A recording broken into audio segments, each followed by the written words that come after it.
Okay, good afternoon. Welcome, everybody. This is a special meeting of the Gainesville City Commission. We've got two items on our agenda today. We've got a brief item that I think Commissioner Ariola will introduce, something coming from one of our county commissioners. And then the main item today is local food system action plan with a lengthy presentation and then discussion. Commissioner Johnson will be with us today via Zoom. And so she is in on the meeting, and per the governor's rules, because we have quorum here, we're able to conduct the meeting. And she will be able to vote. All votes that we take will be roll call votes. Commissioner Johnson will be able to participate and vote that way. Commissioner Johnson, I see you. Hi. Good that you're with us virtually. So with that, is there a motion to adopt the agenda? Was that Commissioner Ariola? Yes. Okay, Commissioner Ariola made the motion. Commissioner Ward seconded. Any members of the public wish to speak to the motion? Good afternoon, Commissioners and Mr. Mayor. Adam Sessler here. There is no one on the lines for public comment. The floor is yours. Okay, anybody in the chamber, adoption of the agenda? Okay, then back to the commission. We need a roll call vote. Commissioner Simmons? Aye. Commissioner Hayes Santos? Aye. Commissioner Johnson? Aye. Commissioner Ariola? Aye. Commissioner Sacco? Aye. Commissioner Ward? Aye. And Mayor Poe. All right, that motion passes unanimously. First item, please. I believe the city attorney has her hand up. Oh, I'm sorry, Michelle. Yeah, go ahead. Thank you, Mayor. And just for the record, I believe Commissioner Johnson, in accordance with your rules, has submitted an affidavit of extraordinary circumstances, and that will be on file with the clerk for this meeting. Okay, very good.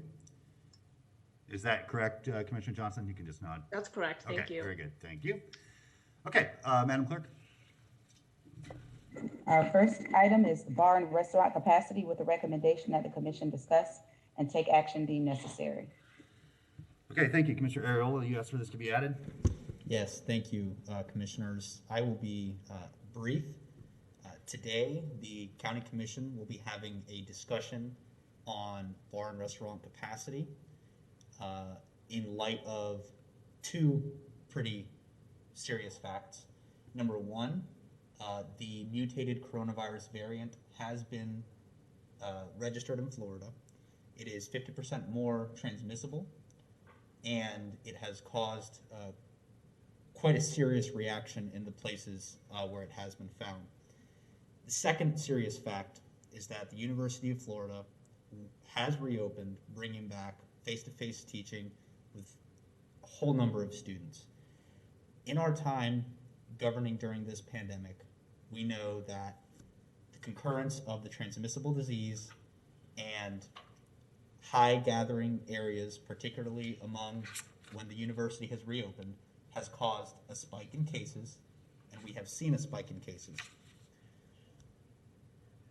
To this end, Commissioner Anna Perzia is going to be proposing to the County Commission that they submit the governor's request, because in his order he does require that if there's going to be any local emergency orders to amend his, that there has to be certain criteria met before any municipality can go forward. And so she is going to have a economic study sent. In your email you should have received a copy of a draft of what she has worked up. My anticipation is that they are going to submit some form. What we don't know is what the governor is looking for. The order simply states an economic impact study must be submitted. There's no other definition, really. So really what this comes down to us, since this is not going to be our emergency order, I would just like to ask that whatever the county commission decides, if they decide to go forward with this, that we offer support as we always have, and that we offer our commitment to enforcement as we always have. I think that we have done a great job here in Alachua County. I think our community has done a great job. But in every crisis, there is always a period where it seems darkest before the dawn. And if you look at the daily rates of coronavirus cases in Florida, if you look at the death rates in this country, we are in that period right now. And so what I want to do is do what we have always done, which is our duty to protect people. I understand that we have asked a lot of our businesses. I think that our businesses and our cities have borne much more than their share of the burden than they ought to have, but that was what was left to us by the state and the federal government. So this is the recourse that we have always used. It has always been successful, I think. And so what I'm asking today is that we support the county commission in their decision that they make today. And then I wanted to see if anybody had a chance to read the Healthy Gainesville slideshow that we corroborated with, the study that we, the marketing team that we sort of put together with UF. I think they've got some really great ideas for how to affirm and normalize healthy behaviors, and I'd really like to give our staff the go-ahead to get some of that rolling as soon as possible, because I think that the reality is we do need to change our approach to some of the populations, because it just works. It works better to use these nudging tactics, like specifically branded material, addressing the actors, and I think we need to move forward on this as soon as possible. Thank you, Mr. Mayor. Okay, thank you. Commissioner Santos. Thank you, Mr. Mayor. I fully support the county taking action to further restrict occupancy, especially in restaurants and bars and other areas like that. I also believe that that we should take further action on mask wearing. Masks I'm starting to see less people wear them. Other jurisdictions in the state of Florida are enforcing the mask ordinance on businesses, and the businesses are responsible for their patrons to be wearing masks. And I believe that we should do the same here. Hillsborough County, Pinellas County, all in that area, they're doing that. And I believe that we should move forward in that direction as well, to mandate that the businesses ensure that everyone inside wears masks. Masks have been shown to be one of the best ways to reduce transmission, especially with the points raised by Commissioner Ariola. Thank you, Mr. Mayor. Thank you, Commissioner Ward. Thank you, Mr. Mayor. Obviously, I want to be supportive, and I will be supportive. I have questions about the numbers, and really since we didn't get this until very recently, early this afternoon. I haven't had a chance to review the email with the numbers. My understanding is, if the county is responsible for this, then the county is the one that needs to defend the numbers. Is that accurate? Okay.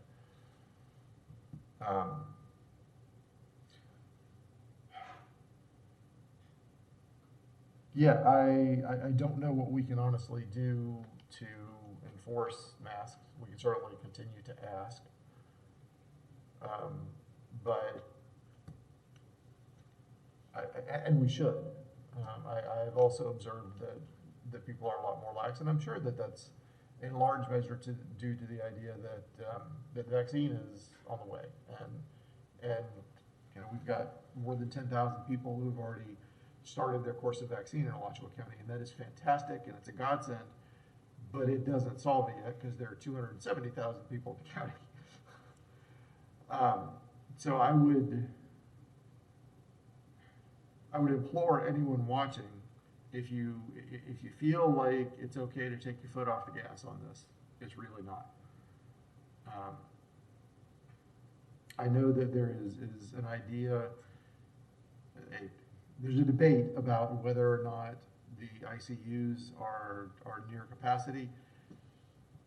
And as with everything so far with COVID, I will tell you that I would prefer to err on the too cautious side and think that we're too close to capacity, because I don't want to be the one who ends up in the ICU, or one of my family end up in the ICU, and only to be told that we don't have room for you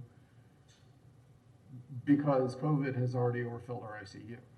So I would just implore anyone watching to continue to take this seriously. Wear your mask. I don't like it any more than you do, but please continue to be careful and to be as distant as you can.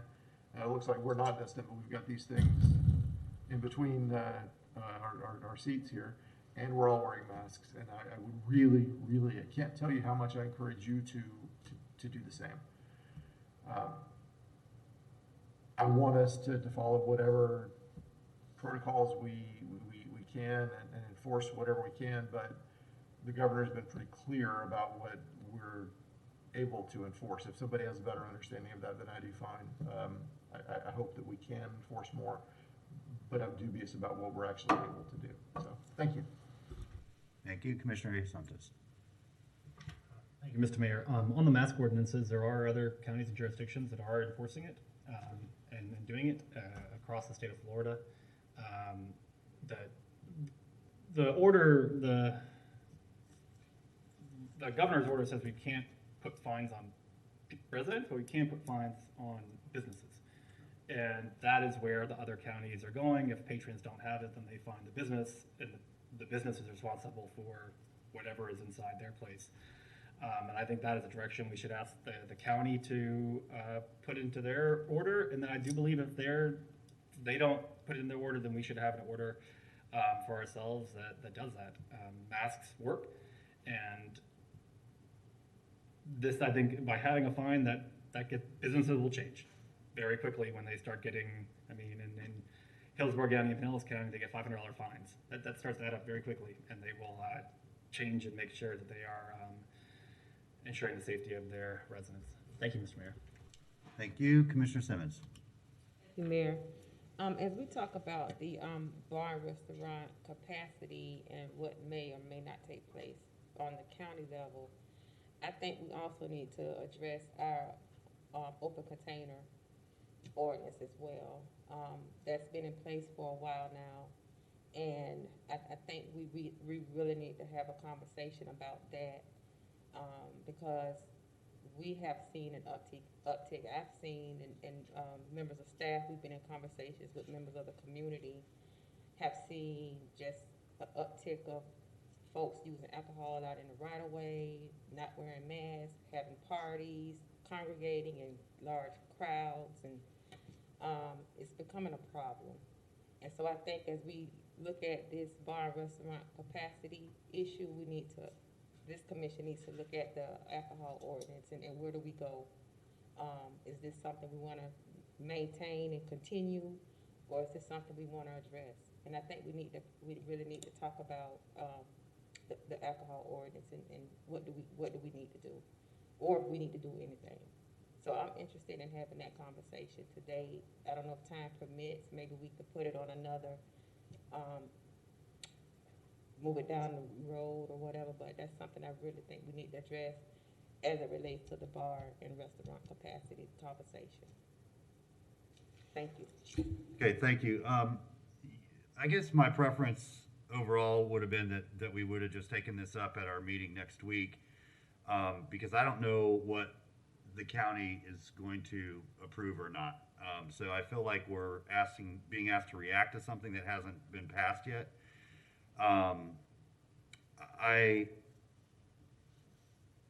concur with the approach towards regulating the proprietor, not the patrons. And I think we can do that without being overly punitive. I think if they know that's what we're going to do, then they'll sort of elevate their enforcement ahead of any action that we would need to take. So I think that's low-hanging fruit. Commissioner Ariel, to your point, staff is moving forward with the proposal that was developed at UF at the agency for us. We've been working with the county on trying to get some CARES funding to help pay for that. We don't want to put the added burden on those businesses of having to pay for everything while their business is down. And also I've asked for them to present that to us and the public at our meeting next week. So if folks haven't seen what they put together, we'll have, I believe, hopefully, Ann Constantina and her team that put together this really thoughtful and well-researched sort of behavioral nudging proposal.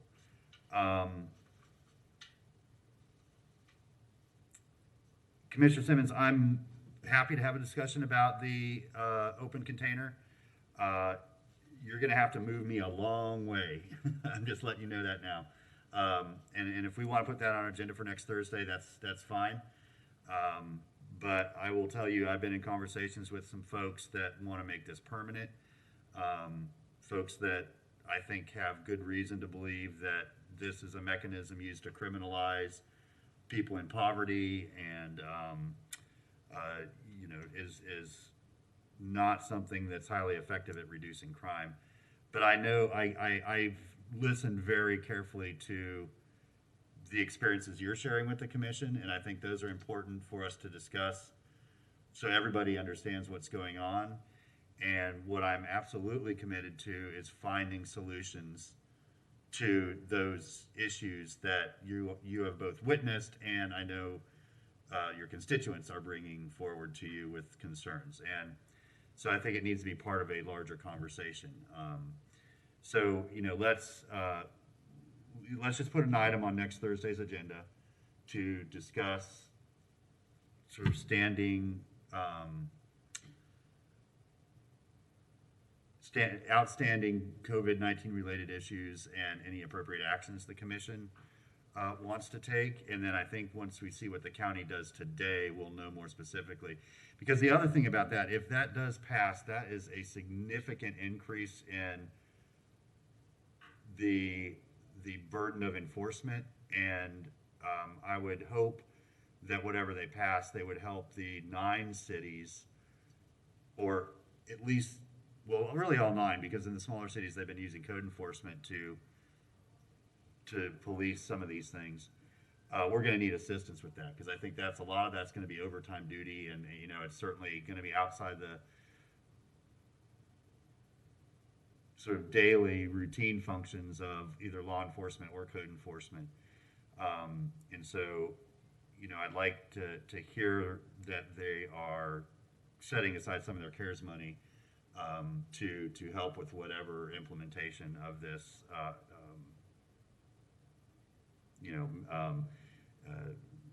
capacity regulation, if they pass it. And I'm also guessing it doesn't go into effect until it's approved by the governor's office. So I'm guessing it's probably a few weeks. I don't know how quickly or slowly the governor has been responding to these proposals. If anybody knows that, I'd love to hear whether they turn them around in a couple days, or they, you know, sort of are out there for weeks. You know, in the meantime, while we're waiting to hear from the governor's office, we would need to develop the enforcement implementation strategy in partnership with the county, and that's going to take some significant effort. So I guess I'm wanting to know what we're going to be enforcing before we develop that plan. Commissioner Santos. Thank you, Mr. Mayor. If we're putting this item on the next city commission meeting, I'd like for our attorney's office to look at what other jurisdictions have done in terms of enforcement of the mask ordinance, looking at Hillsborough, Pinellas County, St. Petersburg, because they are the ones who I think have taken action where they're putting the burden on the businesses. And then on the open container, I agree with you. I think there are other ways that we can deal with this. The last time this was brought up in areas in Fifth Avenue, I went out with the police for I think 3 or 4 weekends in a row to try to just out there till 3 in the morning, 4 in the morning. Just I wanted to get a clear understanding of the issue, and I think there are most of the drinking was happening on private property, and I think there are other ways that we can do this. I've talked to the manager. I think there are some other ways that we can do this to find some solutions that will work and then not criminalize people. Thank you, Mr. Mayor. Thank you, Commissioner Ariola. Thank you, Mr. Mayor. I'm in agreement with your comments. I would have done this later, but in my mind, I'm thinking if we wait, there's Thursday night, there's Friday night, there's Saturday night, and the cat's out of the bag. And if this vote happens today, then my understanding of the governor's order, reading it, is that counties can still issue emergency orders as it relates to bars and restaurants. You just have to satisfy the economic impact requirement and explain why the limitations are a public health necessity. It doesn't say the governor has to sign off on that before it's effective. Now the governor can see this and step in and say, I'm going to, deny that. But we do have that initiative the county has the initiative to begin that process. So, as you mentioned, the whole enforcement is sort of a requirement. If the county issues this emergency order, we're required to enforce it. So there's no need to take a vote today. But this is a discussion that I thought that we should have today, because if the county commission does pass it today, which I hope that they do, that'll give us a jump on the week, so that we can try and make sure that this weekend is not a ridiculous spreader of any mutant variants of coronavirus. But I'm just saying, we look at the numbers, every time the University of Florida brings people back, there's always a spike in cases. And I'm not saying that it's, the fault of their strategy or their plan. It's just a fact. You get more people with coronavirus, and it's going to happen. So that's my understanding. I would also be in favor of that idea of having the proprietor be responsible for the mask wearing. I don't think that's too much to ask at all. At the same time, we need to make sure we're staying involved in conversations with them, because when we go forward with the agency's report, one of the key things in there was consistency, and being consistent with our business owners. Thank you. Okay, thank you. Commissioner Simmons? Thank you, Mayor. I also agree with the majority of the commission in regards to the proprietor. Can you hear me? Okay, the proprietor being responsible for masks in their establishment. But what I wanted to just say is that when I talk about the open container, I don't want to just single out Fifth Avenue and Fletcher's, because that's not the only issue and the only establishment and the only neighborhood and the only community that's having these problems. And I think we're talking about a myriad of issues in this open umbrella with the open container, because you're right, we're not trying to criminalize homelessness and maybe their addictions and the things that they're being faced with. That's different from reckless behavior or drinking on the right of way on city property. So those are two very different issues.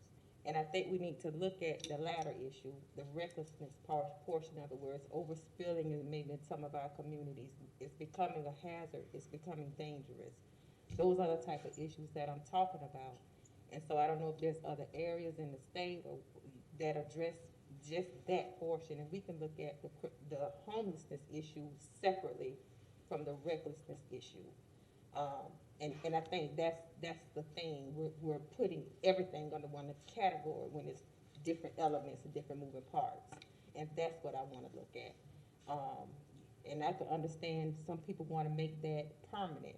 We're not looking at it as if it's criminalizing those that have a problem. But how can we enact this and keep this in place if it's something we do in a responsible way, where we're looking at the folks that are being misbehaved and being recklessness with and taking advantage of this ordinance? That's the issue I want to look at. So what's out there and what can we look at, and how we can just come to some type of resolution to address that issue. Okay, very good, Commissioner. So without objection, we'll place an item on next Thursday's agenda, COVID-related issues. We'll talk about open container.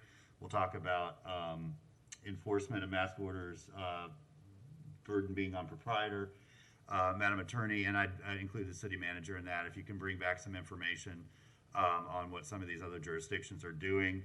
And then our enforcement strategy to whatever the county may pass later today, which we don't really know until they do it.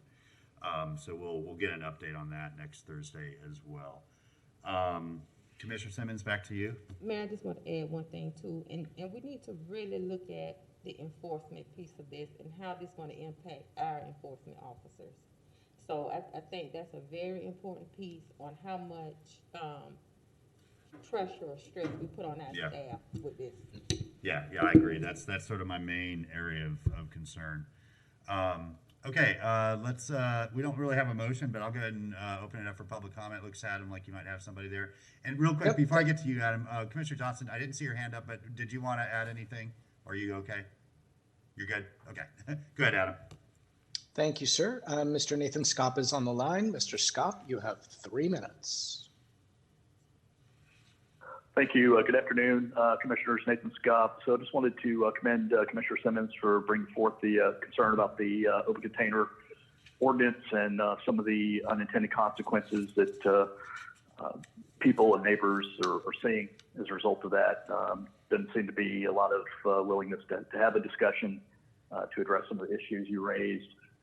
Secondly, to the extent that the city is going to take action, you know, you guys keep relying on the county to do your work for you, notwithstanding the economic impact to local business.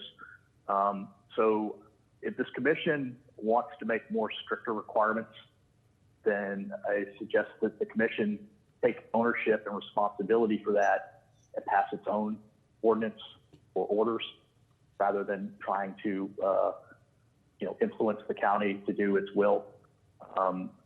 Again, if you look at the Gainesville Sun, they have a good article about numerous businesses, particularly restaurants and bars that haven't survived the pandemic. You know, and this commission seems to be intent to cause businesses and proprietors of those businesses additional economic harm.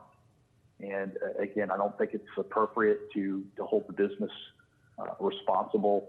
You know, they're not the mask police, if you will. You know, the masks were supposed to address the issue. People are supposed to wear their masks unless they have a exemption under the county order.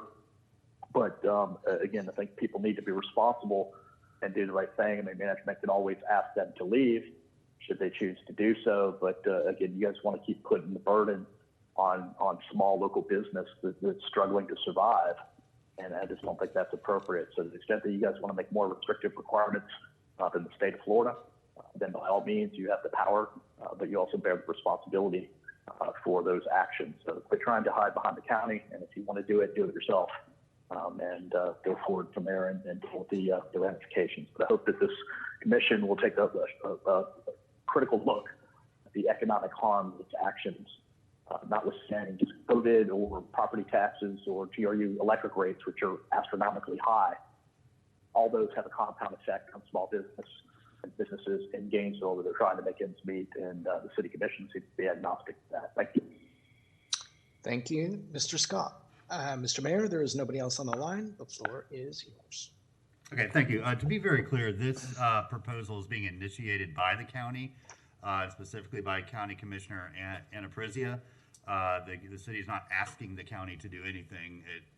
We were told that they were considering this, and they will, in fact, consider it later today. And then we will be responsible for enforcing whatever they do pass, if that's what they end up doing. Commissioner Ward. Thank you, Mr. Mayor. I just want to make a couple of addendums. The reason for anybody who's confused by it that we have tried so hard to match what we do to what the county does in regards to COVID is because it's not fair to expect people to know where the city limit line is, in my opinion. That people should expect the same kind of regulation as consumers, or as, you know, if they're going to a restaurant or a store or whatever. If they're outside their house, they shouldn't have to bring a map with them to figure out where the rules change. most of the commerce in our county is within the Gainesville city limits. So it makes total sense for us to try to coordinate as much as possible how that regulation unfolds with Alachua County. That's why we try to do that as much as we do over the last 9 months and counting. But I wanted to, totally aside from that, I wanted to thank once again our city staff and the county staff for that matter, but primarily the folks who have been trying to enforce all this all along and trying to maintain good order within it, and that's, you know, codes and GPD and everyone else who has been a part of this and continues to be a part of this, because it's really draining. It's not easy. You know, we up here feel some pressure about it, but those of you who are actually delivering the service and having those uncomfortable conversations every single day with people who want to do the right thing but have forgotten or just feel like they've had enough, thank you to those of you who are on the enforcement end of it. I really appreciate your work. Thank you, Mr. Mayor. Thank you, Commissioner Ariola. Thank you, Mr. Mayor, and I certainly just want to point out that I have a lot of appreciation for Commissioner Prizzi's leadership, but I think I've also sort of stepped my way into this as well. So I want to. I said I didn't want to stake a vote, but upon thinking, if this doesn't pass, I want us to do this, and so. Is the commission willing, if the county commission does not pass a occupancy limit, are we willing to do our own, under our own orders?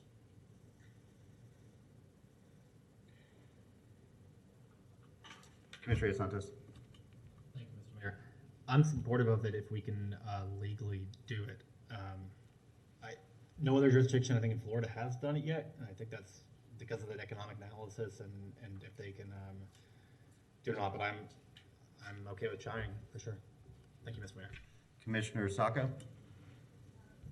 With Commissioner Hay Santos, I mean, we have the email, but I've barely been able to glance through it, and I don't think any of us have been able to do it. Our staff hasn't been able to look through it, so I don't think it'd be appropriate or reasonable for us to vote on it today. If anything, maybe next Thursday, if staff has been able to bring back something to better educate us on the topic, and if it's legal for us to do so. But I don't think we can take that vote today. Commissioner Simmons. Mayor, and I just agree with what they said.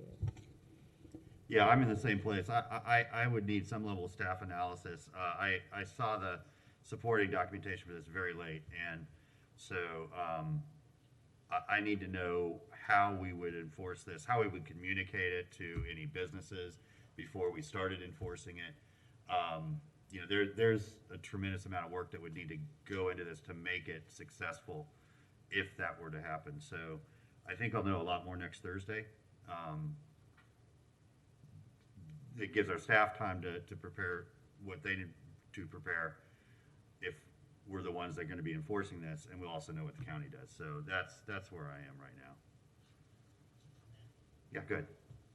Thank you. And the reason why I ask, my initial goal is to always have the county and the city commission's emergency orders congruent. But in this particular instance, seeing as how I think the bulk of the concern is within the city limits, I think it would be appropriate for us to take this step. I hear y'all's concerns about the economic impact data. I think that what I am counting on in the county commission's discussion tonight is that they will have a broader discussion on the economic impact data, and whatever decision we make, whether we go forward with this or not, I hope we do, that their data will support our stance, and so our staff would not need to do that alone. It would be a collaboration. But I am counting hesitancy on the commission. And I would rather us, I would rather this vote not go down. So I will not bring the motion forward. Okay, and thank you. And so, Madam Clerk, for the item, I wanted to clarify This is not for the meeting for this Thursday. It's for our regular city commission meeting on the 21st. And in addition to the items I listed, Madam Clerk, we'll add a presentation from the agency on their behavioral nudge program. And they asked for a time certain at 3. So let's make that item, the COVID-19 item, a time certain for 3 o'clock item. We'll start off with the presentation from the group at UF, and then, which I think will be really helpful in understanding what we are doing, and then sort of move into these other items that we want to discuss. Okay, Madam Clerk, any questions about that? Nope, I got it. Okay, very good. Thank you. Thank you, Commissioner Ariola.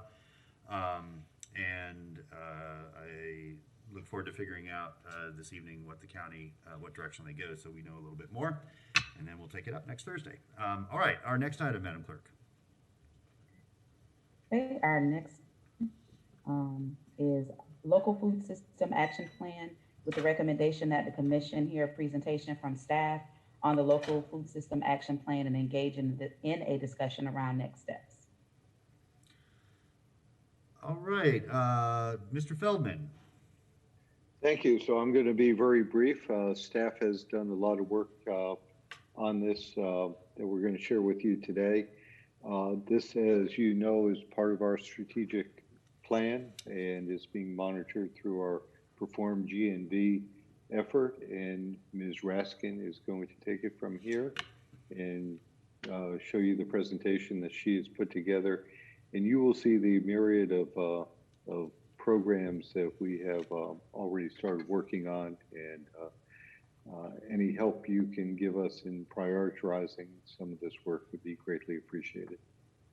Great, Ms. Raskin, Marissa. welcome. Good to see you. Great. Hi, everyone. Thank you so much. My name is Carissa Raskin. I'm the Civic Collaboration Specialist within the Office of Strategic Initiatives. And I have had the pleasure of working on our local food systems work really since the time that I started with the city. And so I'm going to give a presentation today. It is a bit lengthy, but that's because there's a lot going on in our community. And so I'm going to go ahead and share my screen.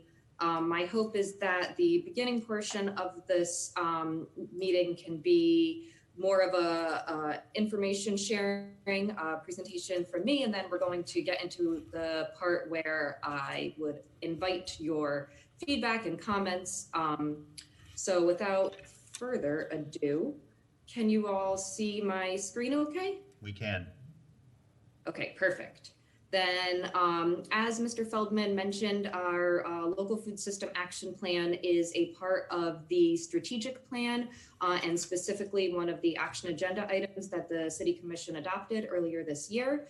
And so that is the premise that we were working under for this presentation. Ms. Raskin, you may want to get out of your preview pane there. Oh, I see. That's what you guys are viewing. I don't know Let's how see to if I do know that. how to do that. I don't either. It's not the biggest deal in the world, but there's an easy solution. Oh, I bet that's it. It's split screen. Is this it? Perhaps that is not it. I apologize. Technology is not my friend.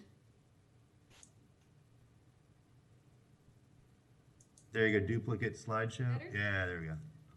Great. Is that good? Perfect. Yes. Excellent. Okay. Technology. Woohoo. So the agenda for this meeting is going to be, I'm going to give you a bit of a background as to how we got here and what work has been going on. There was a memo that you received as a recommendation for slightly shifting the scope of what was adopted into the action agenda, and I'll review that and give a brief rationale. Then we're going to define some of the key terms that are included in this presentation, and talk about, the steps that were taken to develop or create a community-driven action plan.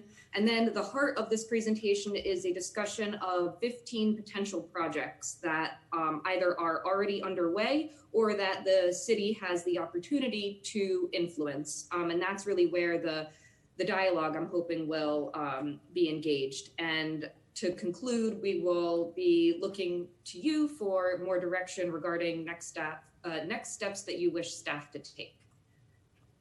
So, direction from the City Commission in the past on actually exactly 2 years ago, or 2 years ago and a month, on February 12th of 2019, we had a workshop over at the headquarters branch of the library, which I believe many of you were able to attend, where we had a community conversation around our local food system and how we could improve the ability to have community members access food. And that was a very robust discussion. As you'll see in the image at the bottom, there were breakout groups. There was quite a few people, about 100 in attendance, and they generated a lot of ideas around how we as a community could collaborate to improve our local food system.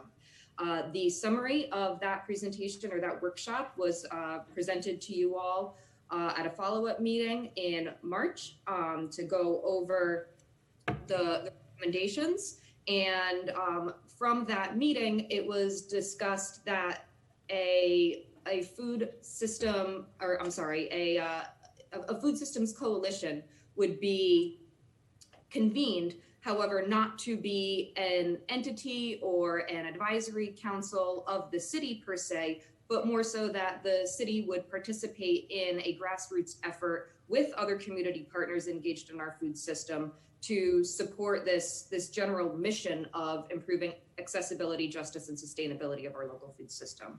And so that has happened, and I will be sharing a bit more about what that group has been doing later in the presentation. Then fast forward a little bit to this summer, where the Food Desert Elimination Action Plan was adopted, as I mentioned, into the action agenda by you all. And then these were the activities and the milestones that were discussed. And here we are today having the workshop or the presentation of that action plan. And then most recently, thanks to Commissioner Johnson, as well as County Commissioner Anna Prizia, on December 15th, we engaged in a discussion, a joint city-county discussion around of food systems, food access. And these were the 5 parts of the motion that were passed. I am happy to say that several of these items are already things that our community has been working towards. And so I was able to include some projects in reference to these items, which you will hear about later in the presentation. And so that is the background. And as I mentioned, there was a memo that came to you all regarding a shift in scope. So if you remember, the title of the action agenda item was, it was previously being called the Food Desert Elimination Action Plan. And staff's recommendation for shifting the scope really is around this term of food desert. And I think Commissioner Johnson did a wonderful job on December 15th, kind of conveying the importance of looking not only at what would be constituted as a food desert, but really a broader scope of food sovereignty. And so just for definitions purposes, and this comes from the USDA, the Economic Research Service, which is the organization that defines food deserts, and that we look at them under the 2 perspectives, so low income and low access. And what low access can be defined at either a 1 mile distance or a half-mile distance. And really the way that food deserts work is that it's on census tract level data. And so I'm gonna skip to this slide so you can see. So if you're looking at this map, which there is, the USDA provides the ability to go in and look at where food deserts are within your community. And so this map displays Gainesville. When you look at it, all of the areas highlighted are by definition food deserts. Now the challenge with utilizing this term is food deserts are defined for either urban or for rural areas, which Gainesville kind of falls in that in-between space.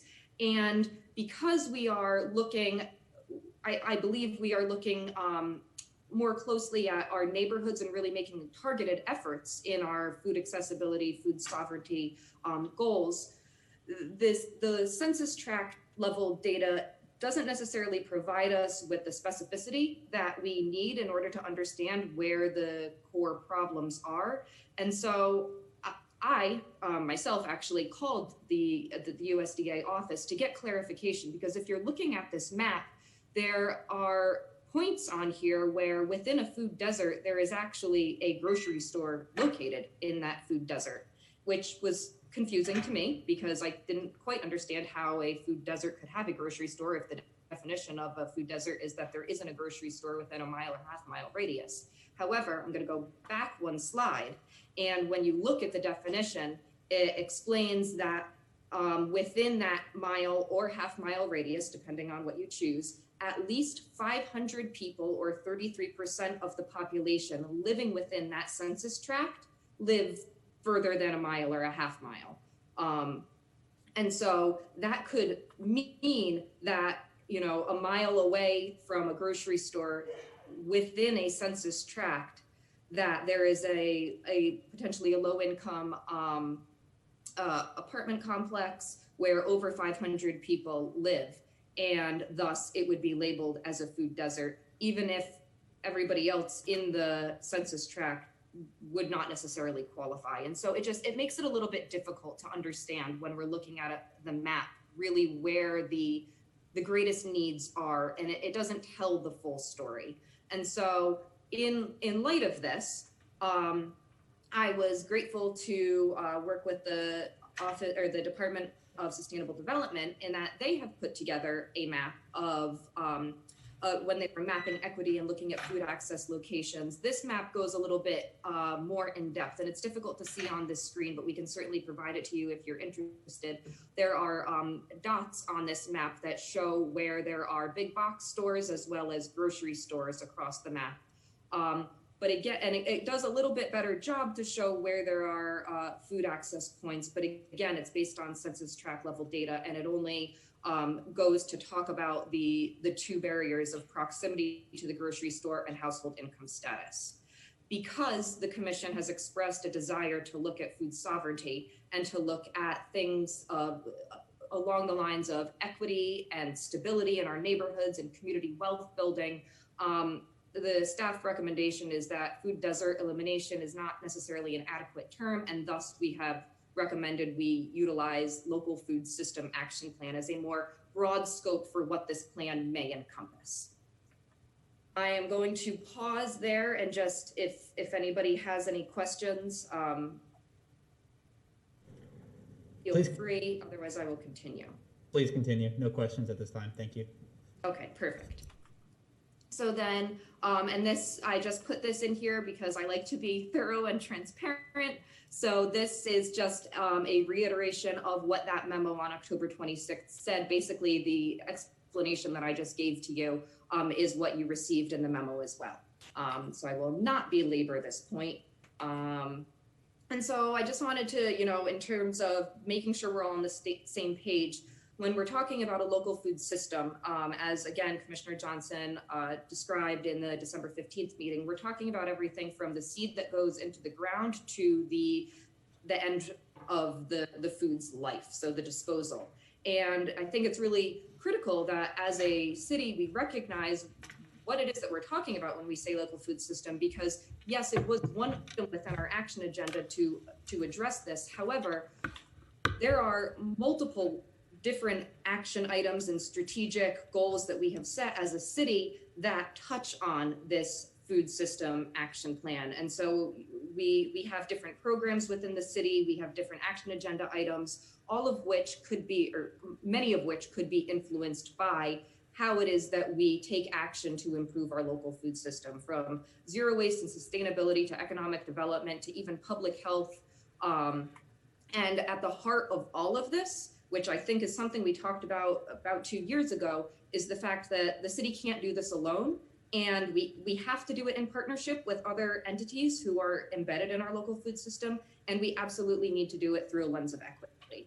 And that being said, shifting our focus to food sovereignty, which is more talking about food as a right, healthy food as a right, culturally appropriate food as a right, and that, you know, the way that we are operating our food system should be done with environmental stewardship and sustainability at the helm, and that we have the the objective to provide choice and that we're thinking about labor. And so it's a very complex system, but the sovereignty component of our food system is, I believe, from what I have heard from you all, where the city wishes to focus. And so, in light of all of that, in creating a community-driven action plan, these are some of the steps that have been taken. So again, we did that community-based research to understand the barriers to food access from our community members' perspectives. We held that workshop over at the library where ideas were brainstormed. It was presented to you in March of 2019. Food Systems Coalition of Greater Gainesville has convened. We have been an active group and meeting monthly and now bi-monthly over the past 18 plus months. And then as you all have, hopefully we'll see throughout this presentation, a lot of work has been done engaging in partnerships and collaborative initiatives around these things. Some of the items that you may be familiar with are the Urban Agriculture Ordinance, the COVID relief program that Working Food was able to put on, which the city helped to support, and a number of others. And then most recently, this adoption of the Food Desert Elimination Action Plan, which is now the Local Food Systems Action Plan. So we are about to jump into the lengthy discussion of 15 potential projects. And a couple of things I want to highlight is there is a range of projects that will be presented to you. There are some that are quick to implement. There are some that are the opposite. They will be long-term projects that will take a significant amount of capital investment. Pretty much all of them will require resources, and resources may come in the form of staff time, funding, whether it be funding from our city or seeking external funding, and nearly all of them will require some form of partnership. And so my hope is I've done my very best to organize this presentation and highlight the areas where I think staff would benefit the most from having your feedback. And you'll see that in the slides. I've included some of the text in orange boxes, which is where I would like to have the opportunity to discuss with you all. And if we don't have time to finish it today, hopefully we can come back at a future meeting. But it's really going to be, if you can keep these things in your mind about what is it that we're trying to accomplish here? Do we want several quick wins? Do we want a few larger scale? Do we want a mix of both? Do we want one or two capital investment projects? And what is the city prepared to do in order to resource these projects so that we can meet in our expectations and timelines? And the format for this discussion, for every project, as you may have seen in the backup, I've tried to follow a very similar format to give you as much consistency as possible. And so this is that format. We'll describe the projects, the steps that have been taken, next steps potentially for staff.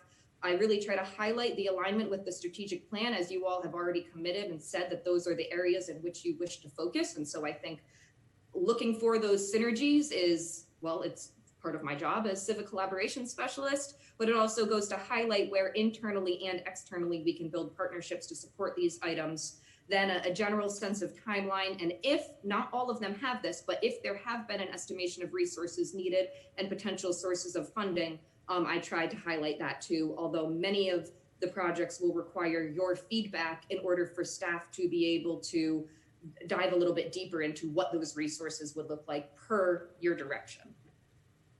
So without further ado, I will jump into that unless Mr. Feldman wants to add anything before we get into the project discussion. It's all yours. Okay, thank you. So project number one, this item came up internally from staff discussions. And the idea around this is that while the city of Gainesville is not necessarily, doing research around beekeeping, and we are preempted by state statutes to do any policy related items on beekeeping. as part of a sustainable food system, promoting best practices around pollinators is a critical component to our local farmers and to our community gardens. And so it was suggested that perhaps we could form a partnership with UF-IFAS, and they specifically have a honeybee research and extension lab. And so to just do our part as a good communicator, to work through our Office of Communication and Engagement to push out some of this material, especially as springtime is coming, around the importance of pollination and backyard beekeeping. And so for this item, it's a relatively low lift, especially if we can have the partnership with the Extension Office to be able to provide us with some of those materials. The city doesn't always, promote the educational materials of other entities, but this one was viewed as fairly important. And so that is basically the ask here. It aligns with our second goal of creating a sustainable community. And it's a short-term project. I think, through my work and others, we would be able to provide the material to the Office of Communications to push it out in the spring. So I don't think there's a lot of discussion that needs to happen around this one. I just wanted to bring it to your awareness. It was, one of the things that we are looking at doing. Thank you, Ms. Raskin. If you could please pause for a question, Commissioner Ward. Thank you, Mr. Mayor. So this one seems like kind of a no-brainer, since it's just us essentially supporting work that's already being done. But I understand there's also interest in the community about us becoming a bee city, and there's a designation that comes with that, and this seems like it would partner with that. I don't have the information for that in front of me, but it seems like a synergy with a few groups that are working on that would make this a really obvious thing to move forward with. So. Ms. Raskin, is that something you've come across in your research, the bee city designation? No, actually, I haven't, but I am very curious, and I'm quite certain that my friends over at the Honeybee Research Lab would know about it, and I'd be more than happy to ask them and to dig in a little bit. And Commissioner Ward, if you have specific groups of stakeholders who were working towards this, I'd be more than happy to connect with them and see where those synergies can happen, because I agree that sounds like a very good fit. Great, I'll get you information on that. Thank you. And then Commissioner Johnson. Nope. There you go. Thanks, Mayor.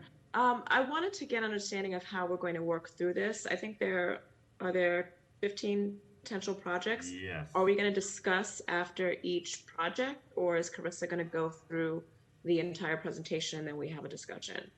Well, Commissioner, I think my preference always is to save questions to the end, but I don't think that's going to be possible with this one because some of these items, as you well know, are pretty complex, and I think are going to generate questions and potentially discussion. And so I think we're going to have to sort of pause after each one and see if there's any sort of specific direction the commission wants to give. And then I think we're going to have to circle back around after they all come before us to get into, say, prioritization and what our sort of medium and longer term approach will be towards this. So I guess what I'm saying, Commissioner, is like, let's go ahead and ask clarifying questions and that sort of thing as we go here, and then save we want to do 2 of these immediately, or all that kind of discussion for the end, if that's all right. The end. Got it. Okay. Thank you. Sure thing. And Commissioner Johnson, please just yell at me, or you're too kind to do that, but whatever you need to do. If I don't see your hand, I have the participants pane up, but I'm not sort of accustomed to looking at it all the time. So just let me know if I'm missing you, okay? Okay, sounds good. Thank you. Okay, Ms. Raskin, please continue. All right, wonderful. Thank you. And so for this next item, this next potential project, this one came specifically out of the workshop that we had about 2 years ago. Several community members had highlighted this as an area to focus on, and it's been echoed in multiple conversations that I've had with different stakeholders. And so this idea around, part of having a healthy food system is balancing this need between long-term goals and our emergency food assistance needs. And that has not been, ever more apparent than in the times of COVID. And one of the challenges that I have heard is of food pantries' inability to always offer the healthier options that their clients or their stakeholders would like to have, simply out of lack of adequate refrigeration. And that, to me, seems like an area that we could absolutely make some impact on, and potentially get healthier food into the hands of community members, considering these food pantries are already providing the food. They just don't necessarily have the equipment to provide the food they wish to. Therefore, staff has started to make contact with our local food pantries, working through Bread of the Mighty Food Bank to identify a couple of food pantries as a pilot who would be good partners, and to begin that conversation around, are they interested in having us or the community in general try to assist with acquiring refrigeration unit, likely either secondhand or donations, and do they have the correct electrical hookups? Do they have the adequate space? And so, making sure all of those things are aligned, but then working to be able to help find those that equipment for them, as well as potentially researching grant opportunities and working as partner with the Bread of the Mighty to be able to apply for them. There have been a couple of initiatives like this across the country where, entities such as Publix or another grocery store chain has provided refrigeration equipment. So that could be an opportunity as well. And so again, staff is just going to continue working on this, provided that the commission is approving of it. There isn't too much direction, as long as, again, you're approving of it. It meets the equitable community goal. There are a couple of partners engaged. We do have a couple of channels to reach out to some of our local businesses who might be able to supply some of these secondhand refrigeration units.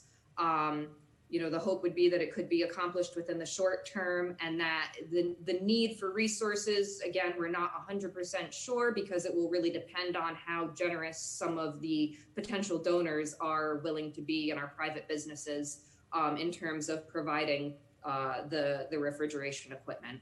But Bread of the Mighty Food Bank does, in conversations with them, it's sad actually, there's an enormous refrigerated unit external to their building, because they just have so much so much product, so much healthier product that they need to store outside, and it's very difficult for them to get that out into the community due to lack of refrigeration at the pantries, that it ends up being not thrown away, but often given to often to our pig farmers locally, because rather than waste the food. And so they would much prefer to see it going to people, and they thought that this was a wonderful initiative. Okay, yeah, thank you. And we do have a couple questions on this one. Start with Commissioner Sacco. Sure. I know that the donations could come from places like Publix, from individual donors. I guess my question is more of a logistics question. How do you connect those donors? Like, how would you know? Would this be some kind of information campaign to let folks know that if they no longer want their fridge, that they can donate it? How do we see that the community being told that we need it? Because I can see us working with something like Publix, but how do you work with smaller individual donors who may be possible donors, but they don't know about this?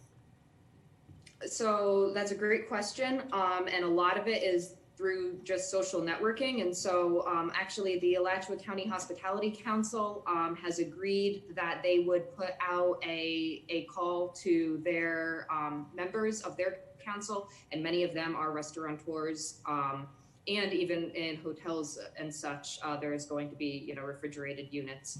I have contacts with a few electricians and handyman who would be able to help us source some of this. And so a lot of it is going to be just social networking. I believe we would probably create something to go through the Office of Communications.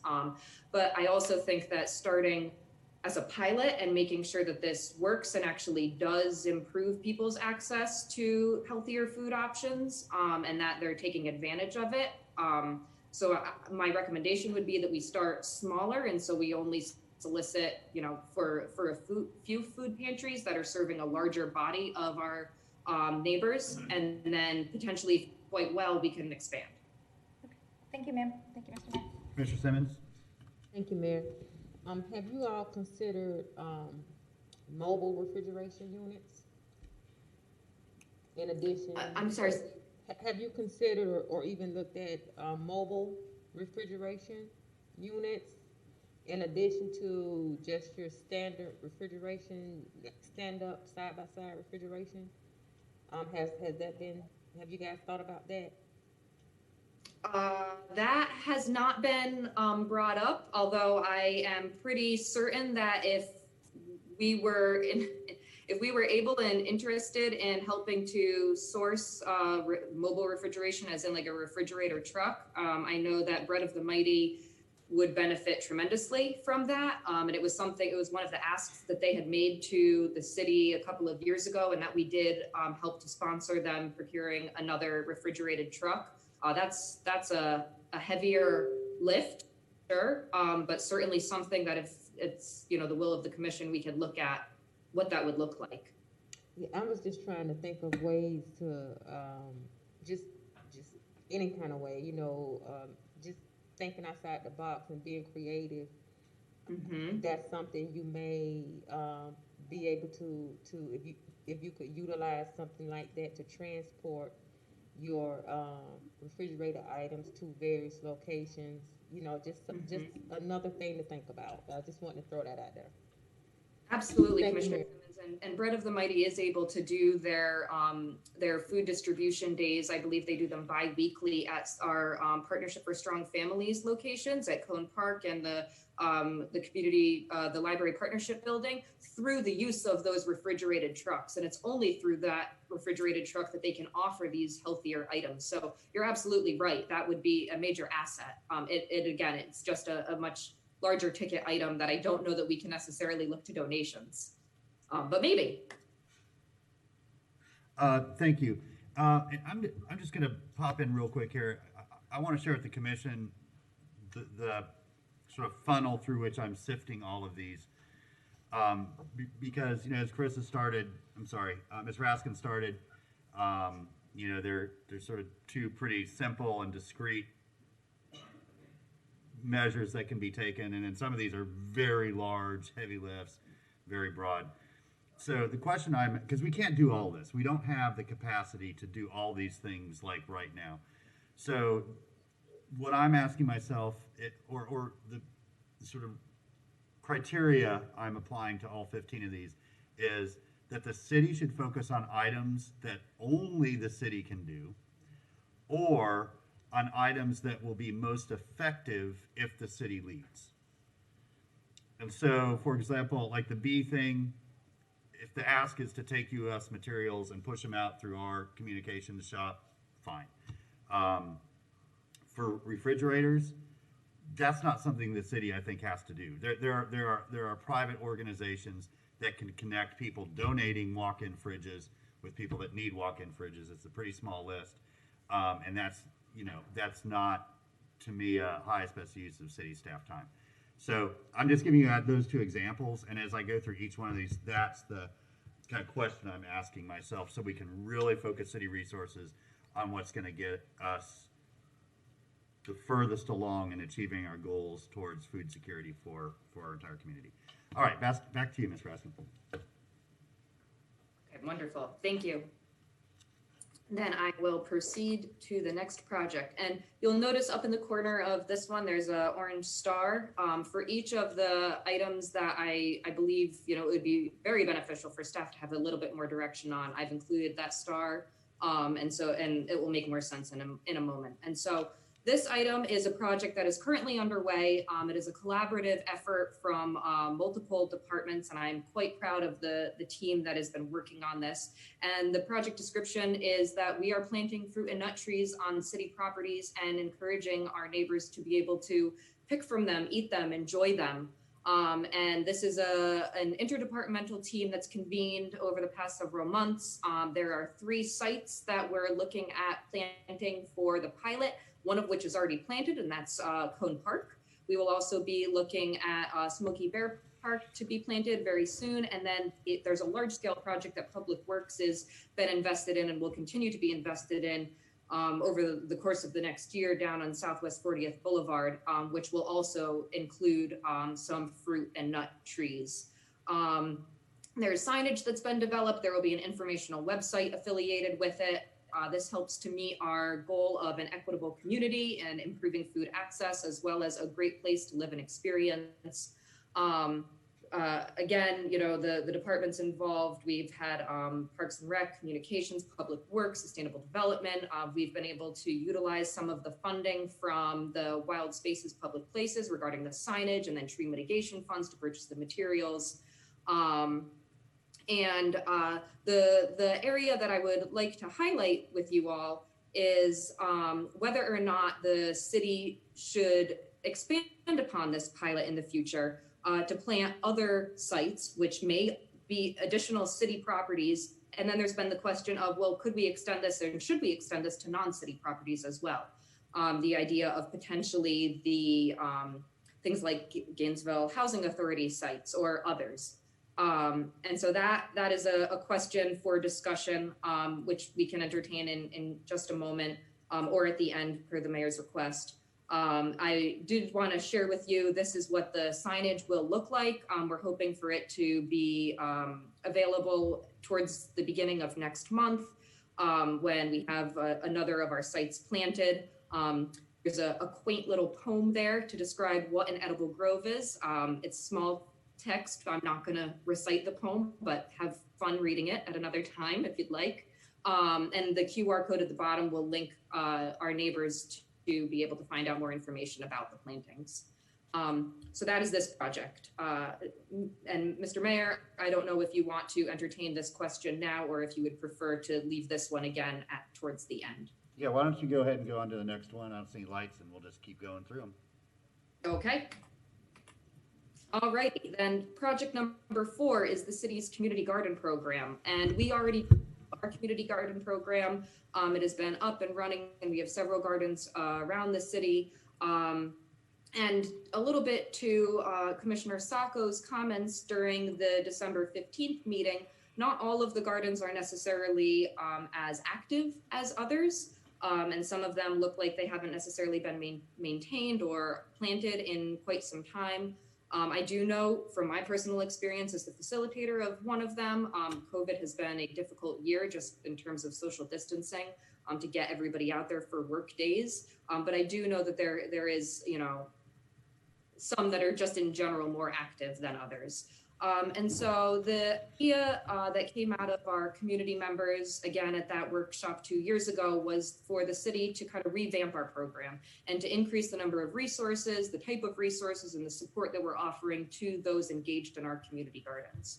And so the steps that have been taken, the Parks, Rec, and Cultural Affairs staff are kind of evaluating what resources might be available to increase ground maintenance, and so that our community garden areas stay well maintained even during the off season. And then a suggestion was made from a neighbor or several neighbors to look at how the city might be able to purchase garden supplies in bulk and then make them a more reasonable cost for the community garden coordinators, as these gardens are an effort to increase food access. We want to make it as affordable as possible. And then some of the next steps that staff will take is looking at modifying the garden coordinator agreement plan and maybe formalizing a little bit more. And then a lot of this will come around partnerships. And we're working with the UF-IFAS Master Gardener Program and other partner agencies to have more of like a coaching, a mentorship to keep our gardens more sustainable and well maintained. There's also some discussion, which we will circle around to again at the end of this meeting, specifically around youth gardening activities at after-school recreation sites. This is a neighbor or several neighbors' suggestion that we do more with youth gardening and what what that would entail for city staff is something that definitely needs to be looked at, as we don't currently have anybody, able to resource that. But through partnership, we may be able to figure it out if that is the will of the commission. And some of the partners include the Family Nutrition Program of UF, Working Food, UF IFAS, and again, Parks and Rec, Public Works have been very supportive of this initiative. Thank So you. If you please pause for a question, Commissioner Simmons. Mayor, one quick question. Have you thought about any of our advisory boards as to partner with, and like maybe the beautification board? And I'm just saying that I don't know if that's the proper board, but have you all considered looking at the the advisory boards?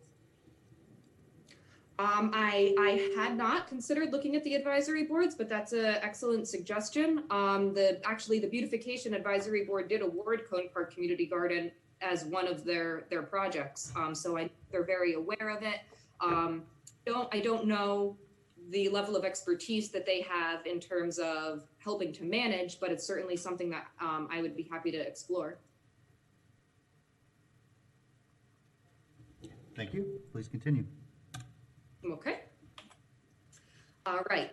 Potential project number 5 is in regards to mobile farm stand policy. And so this item is really around exploring ways that we can improve access to vending of fresh foods on publicly owned properties, particularly right-of-ways.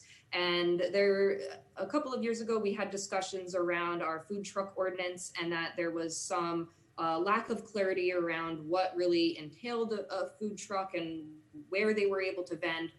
From my communications with staff in the Department of Sustainable Development, a lot of that has been cleared up, and there is actually a lot of fresh food vending that is now accommodated by our city's food truck ordinance. However, the ability to vend in right-of-ways and in more residential areas is something that could be addressed by further policy initiatives. And definitely the Department of Sustainable Development would take the lead on that, looking at the various zoning districts and the areas for improvement. If it is the will of the City Commission, then the Department of Sustainable Development staff would continue to explore opportunities for changing zoning regulations. And one of the next steps would be that we would work with our external partners to draft ordinance language in a similar way that the urban agriculture ordinance was drafted by city staff and then vetted with our community partners and put out for public feedback. And it was a very lengthy process, which I'd be happy to share with you. But the goal of it was really to ensure that this policy was meeting the needs of our community. And so we would recommend that a similar process be done with this, if it is the will of the commission, and that we engage with our local farmers, our growers, the Food Systems Coalition of Greater Gainesville.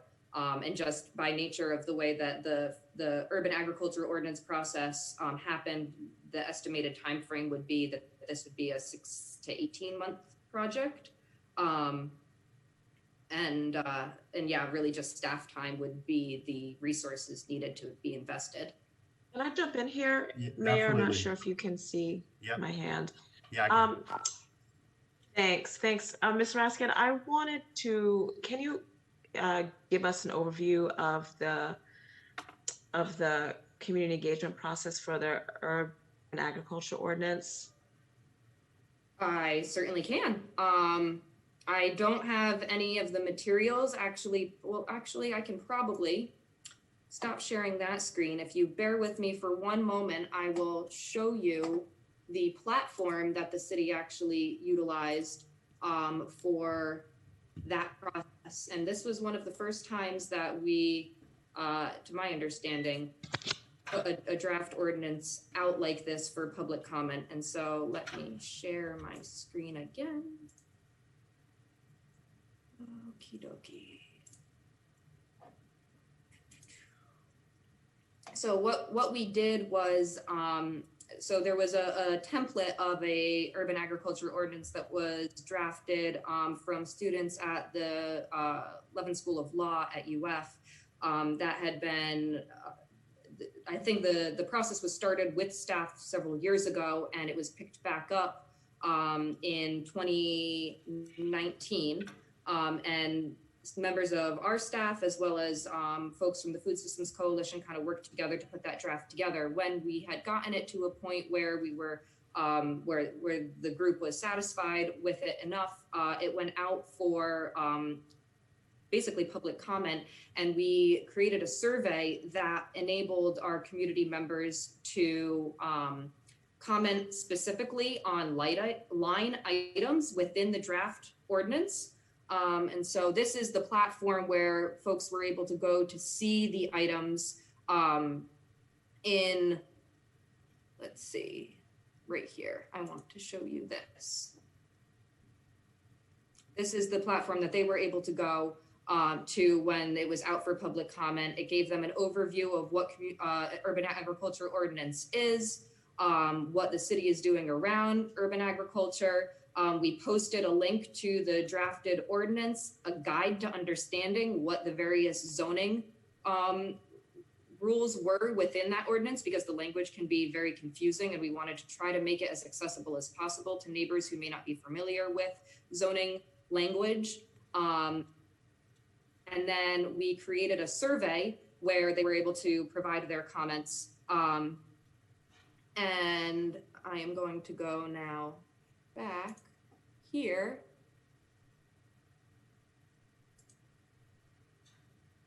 And you can see in this document, this is the draft document, we took all of their comments and indicated where changes were made to the draft ordinance from the first version that they saw based on resident feedback. This is not what I am looking for, though. I apologize. I wasn't prepared to give you a full presentation of. No, you don't need to give me a full presentation. I mean, I'm getting a good understanding of what the process is like. Did you say that this is the first time that the city has used this process for community engagement? And how, yeah? To my understanding, yes, that this was a pilot. Really, we wanted to see if we were able to generate good feedback from the community through this process. Okay, and when did this start again? So the feedback piece of it. Yeah, so the survey was out in the beginning of 2020. I believe it was open for, I want to say between, I think it was around 6 weeks.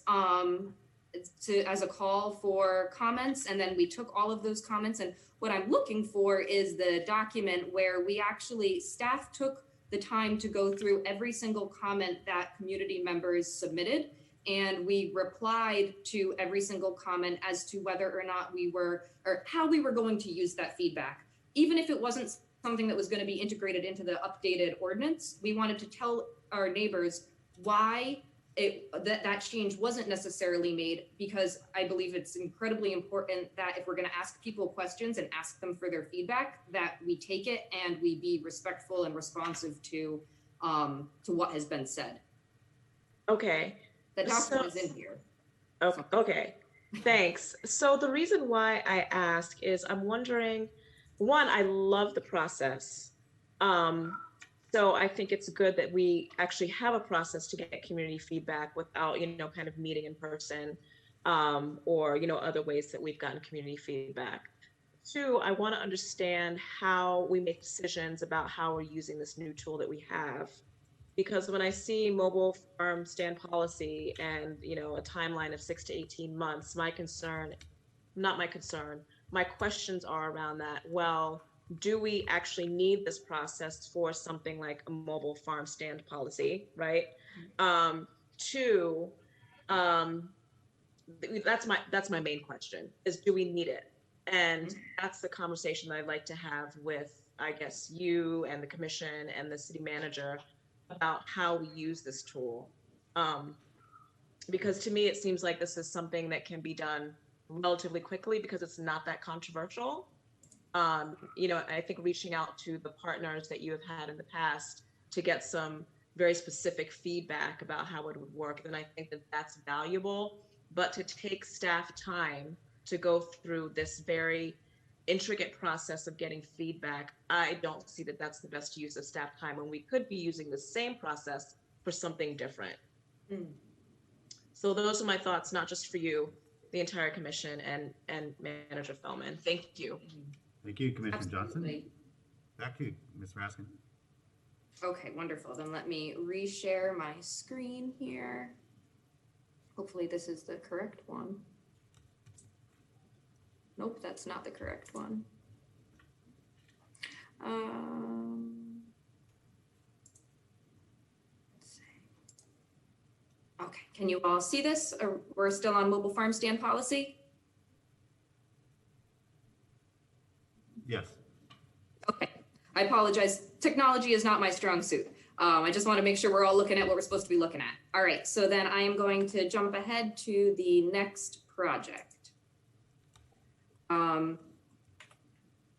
Okay, so in regard again to a little bit of our community garden program, but really looking at an expansion of that, looking at it from a lens of a policy perspective, we do have the opportunity to make some changes. Again, I'll mention that the urban agriculture ordinance, which we were just talking about, has been drafted. It has been delayed in being presented to the city plan board, really by nature of COVID and there being a challenges around getting a quorum.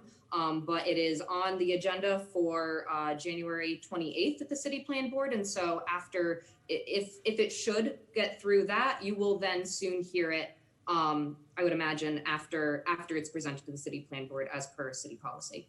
Other areas that we have the ability to influence would be around when development is happening in our city limits, looking at making requirements of an allocation of a certain amount of space for community garden area and or fruit and nut tree planting. And so there's an idea around how do we make sure really that some of our larger scale developments are incorporating this, our larger scale residential developments. And so a couple of examples of how we might do this are, if a developer is building multi-unit complexes or subdivisions and the amount of land that they're building on is sufficient to accommodate not only the multiple structures that they're building, but there's also open land space, that some of that land space would then be required to be allocated for a community garden area on site.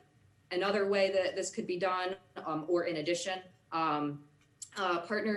community partners who receive funds from the city, really through our Connect Free program, to go towards developing or improving affordable housing projects, that again, they would be required to allocate a specified amount of the land that they are developing for community gardens on site.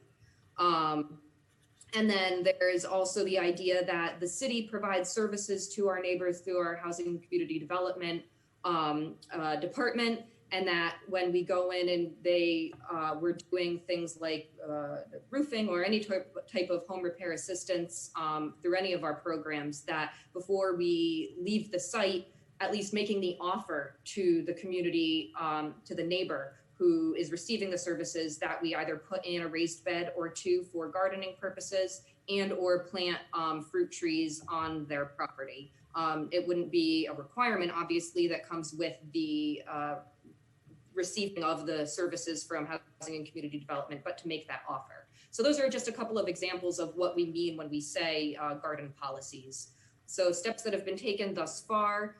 Again, the urban agriculture ordinance was drafted. It was a collaboration. We just heard about that. And then there has been interdepartmental discussions among staff at the city regarding the feasibility and best strategies for how we might implement some of these policy suggestions. There's a specific recommendation that if and when we do choose to implement new policies that touch on food access, that within our new comprehensive plan that's being updated, that there's going to be a new section on health equity, that some of these or all of these items really go under that section as they speak to the need for improved access to food to improve the health of our community. So when we circle back, these are really the areas that we will need direction from the commission. If any of these are things that you would like us to work on, which ones, how far do we want to go? I think this will probably be a pretty lengthy discussion, and that can help direct staff as to know where we want to spend our research hours. And so again, per the direction of the commission, we can begin looking at drafting policy. We'll look at continued partnership internally in our city departments, and potentially establish partnerships externally in order to help the neighbors and the developers, or not necessarily the developers, but the communities that receive these gardens, to ensure that they are maintained, because there's no point in building something if it's not going to sustain. Again, this is a medium-term project, likely 6 to 18 months to just get going. A number of external partners could be engaged, and there's staff time, materials that would be needed. But again, we'll have a better idea of the resources necessary per the direction that you all provide. All right, thank you. If you could please pause for a question, Commissioner Simmons. Thank you, Mayor. I just want to say thank you so much for really working on this. It's much needed. But I think what I really love is number 3, 4, 6, and 7. And I think that's something we can start looking at like tomorrow and really working towards those. But I just wanted to share with you what I thought is something I think the city can really jump on right away and begin making some progress on it. So again, thank you so much for bringing this forward. It's much needed. And yeah, 3, 4, 6, and 7 is what I really think we can start working towards. Thank you. Thank you. Please continue. Okay, well then on to project number 7. This one is more around a different part of our food system sector. So far we've been talking a lot about the growing of the food, and now we're at the other end of the life cycle with the food waste reduction. And so looking at how we can help our community, both from a household perspective, which is something that actually we're already engaged in, but also our local businesses and our institutions to reduce their food waste. And so again, these ideas came out of that workshop from our neighbors. And I keep repeating that because I think it's really important for you all to know that as much as I'm passionate about this work, these are not my ideas per se. I've just worked with community members who are very passionate as well. So I want to give credit where credit is due. In that vein, looking at how we might go about encouraging some of our businesses and institutions to reduce their food waste. Again, a couple of ideas have been tossed around. There's the opportunity to sponsor a food waste challenge campaign. And similar, actually, the item previous to this on our agenda today, where we were discussing what Ann Cristiano and her team has put together around the restaurant and bar capacity and the messaging. That is very much a social, a community-based social marketing campaign, which is what this food waste challenge campaign could be as well. And encouraging through healthy competition to have our local businesses take on a voluntary commitment to reducing their food waste. And it may be for 50% over 1 year. We could certainly, modify that. That was just an idea thrown out. There's also an idea of the city offering some technical assistance to offset the costs of food waste tracking, so businesses have a better idea of how much they are actually wasting and how much it's impacting their bottom line and what they could benefit from in terms of reducing their food waste. If you're interested in that example, I'm certainly happy to give you more information on it. I don't know if any of you are aware and now I'm blanking on the term,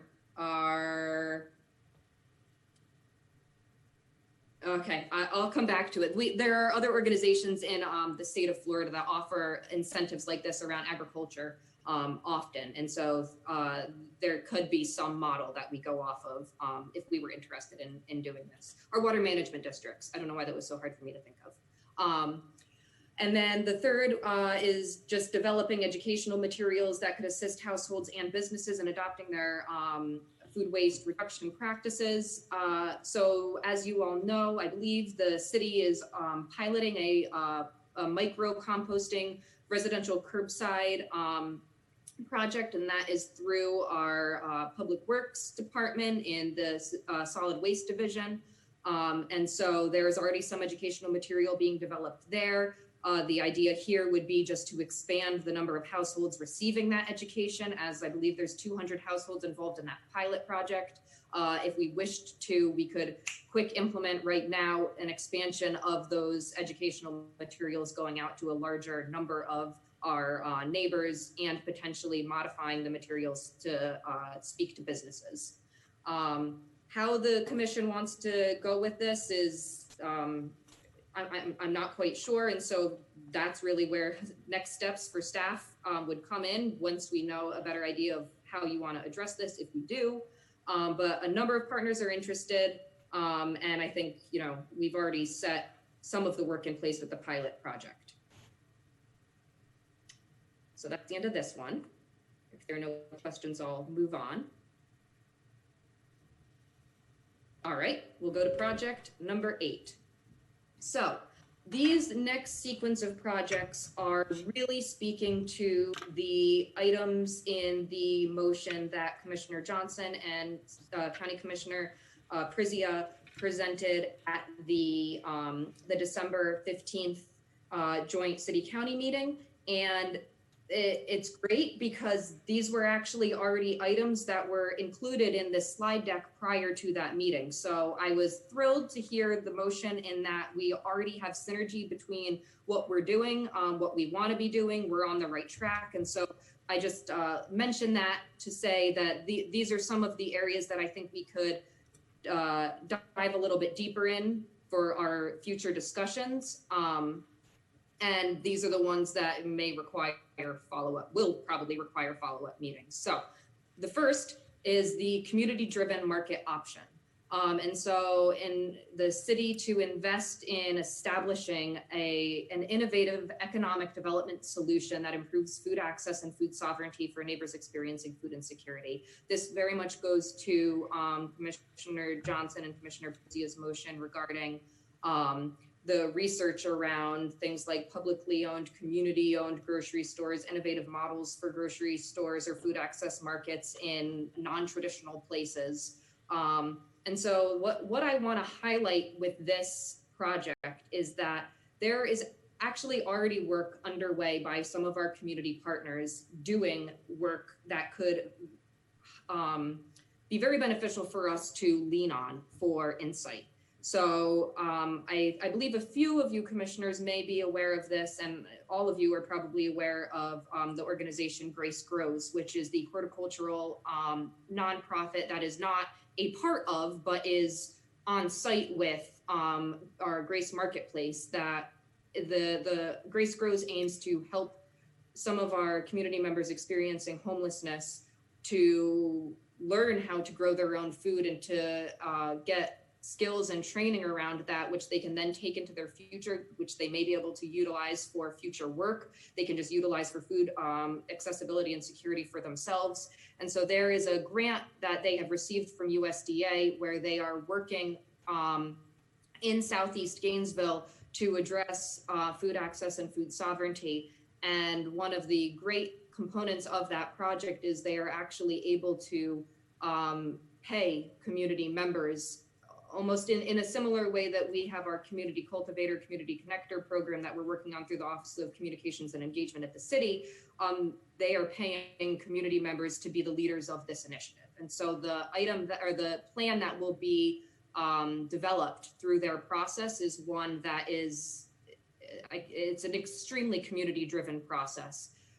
Now, I mention this because how the community decides or what the community decides in terms of the innovative solution they come up with may or may not be all of what the city wants to do. But as the city is looking to what the community is asking for us to have this plan to work with, to plug in where appropriate to help us accomplish these goals, I just wanted to make you all aware of this is a process that's already happening, and the city is providing some technical support. We've provided a letter of support for their grant. There's also the ability potentially for the city to invest in a collaborative community resource center to be developed in East Gainesville, the scope of which could include a mobility hub, very much to what Commissioner Simmons has been talking about recently with the healthcare, increasing health access. I would have a food access component, and then a number of other community support services. Staff have been entertaining a couple of different sites, working with partners to see who would be interested in this. We've actually contacted the Florida Community Loan Fund to see if they would be able to assist us in any of the financing components of it. And Florida Community Loan Fund is a CDFI that actually helped us to develop the Cade Museum. So while we don't currently have self-help here, they are a CDFI that would potentially be able to work with us. And so this project is massive. This is a huge undertaking, and it's one that we are really, as staff, invested in doing the research and doing our due diligence and making sure that we are engaging with the community to not put the cart before the horse, per se. Next steps for staff on this would be to just continue supporting the Grace Grows project in developing their community-driven plan, and that as appropriate to utilize that plan within the efforts that we choose to take on as the city. And then as staff was directed within the motion on December 15th to continue to research alternative brick and mortar options and continue to develop our project plan really for what this collaborative community resource center might look like, and specifically for the food access component of it. It aligns with our Equitable Communities strategic plan goal and the Great Place to Live and Experience, as well as a local, resilient local economy. Many partners, internally and externally, which you can see here, and it would be a long-term project. The $400,000 funding that's mentioned in the estimated resources is if the Grace Grows team were to apply for an implementation grant to build off of their planning grant, they would need a $400,000 match. And so if that were something that the city were interested in providing, that's one way that we could help support a community-driven action plan around this process. And then there's definitely still more research to be done in terms of the resources necessary for the Collaborative Community Resource Center, which would include the food market component. That would be dependent on location and what other partners are able to contribute and so forth. So we'll need to have a further discussion about resources. Can I jump in here? Go ahead. Thanks. Ms. Raskin, can you tell me how much input we have into the community engagement process that Grace Grows is leading? How much input the city has? The city has. Mm-hmm. Well, the city wouldn't really have input into the planning process. So the way that they are convening, they are reaching out to community members themselves living in the neighborhood, and they are the ones that are developing the plan. Staff is providing technical assistance, but I, in terms of like shaping what the ultimate outcome would look like, I don't believe the city would have influence there. Okay, so in my head, I'm trying to distinguish between the Grace Grows initiative and the potential community-driven market option, and if what overlap there is that staff sees specifically, because to me it's two separate things. I think that maybe some of the work that Grace Grows is doing can potentially inform some of the the community-driven market option, but overall I see it as two separate things. So and Commissioner, I would pretty much 100% agree with you that they are not one and the same. However, not knowing what the outcome of that planning process would be, I would be hopeful that the city could be open-minded and flexible, potentially to take what is a robust community engagement process by some of our community partners and be able to see how maybe it does integrate with what option the city does choose to put forward, not to the exclusion of another option that the city chooses to put forward, but recognizing that there is a lot of robust information there from our community, from our neighbors and our community partners regarding what their needs and their vision is. That's why I said as appropriate, if it is appropriate, that there could be overlap. Okay. Do we know how long it's going to take for Grace Grows to do their community engagement process? So the implementation grant would need to be applied for in the spring. So and I'm working with them fairly closely. I believe that the goal is to have the plan developed by June. Okay, so I'm confused. Help me clarify. I thought that they got a grant that they were then going to use to do community engagement. Mhm. That's correct. Mhm. Okay, good. So then the $400,000 is for anything that comes out of that process. Correct. So Okay. there are two stages to that grant. You can apply for a planning grant or an implementation grant. They only have the planning. If they were to apply for the implementation, and if it were something that the city wanted to invest in, then the city could provide a match. That match the total match that they need is $400,000. They have not applied for that yet. But they can still go ahead and do the community engagement with the funds that they have now, right? And they are, and they're in the process of it. Yep. Okay, so how long is that process going to take? Yep. So that is what their plan, that community engagement planning process is what is expected to be, I believe, done by June. By June. Okay. Yeah, that's an estimation. I am not the project lead, but that is the general timeline. Okay. Thank you. You're welcome. All right, thanks. Keep going, please.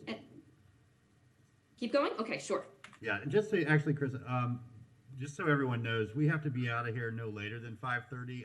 There's a City Beautification Board meeting that starts then, so just keep that in mind as we're having our discussions. Please continue. Okie dokie. All right, so then this next item is the food shed mapping, which was specifically addressed in the December 15th motion. And so to develop an interactive map of our local food system, the steps that have been taken thus far is the Food Systems Coalition of Greater Gainesville, which is that grassroots group of multiple different stakeholders. We actually began the data collection process over a year ago. And we have documentation and data that can serve as a starting point for this. That was all done on a voluntary effort. So I'm very grateful to the community members who have assisted us in that process. There's also discussions going on between city staff, county staff, UF IFAS, and we are striving to reach out to the Good Food Purchasing Program as well to understand what data they will be collecting so that we can know how best to collaborate on these efforts. And then another component to this project is that the City of Gainesville also has our My GNV app. And within that app, staff have been working in the Office of Strategic Initiatives to develop what we have termed as a resource finder, which is an interactive app really to help our community, both from the provider standpoint and the neighbor standpoint, get connected to each other. And a lot of work has happened around developing that resource finder. I believe that you guys were made aware of the hackathon that the city hosted through an AARP grant. We've had multiple partnerships with courses at the University of Florida. Some of our UF City fellows who work with us each year, they have been engaged. We've actually relaunched the Code for Gainesville Brigade. And all of this is around helping us to develop this My GNV resource finder, which could be a really wonderful asset to the food shed mapping exercise, because not only would it then display where our food assets are visually on a map, but it would enable people to find like place-based locations for food access and other things within an app function. And so we're actually going to give you a demo of that in just a moment. And so next steps for staff on this item would be the county would be taking the lead on developing that interactive map through their growth management team. Staff is engaging in discussions around what that would look like. The city would be taking the lead on the database management and integration of the data with the MyGNV resource finder. And we're still trying to determine who will take the lead on the further data collection that's needed to plug it in for this food shed asset mapping. And as that last component gets fleshed out, we would be able to come back and talk to you all about request for additional resources as appropriate, if necessary for data collection.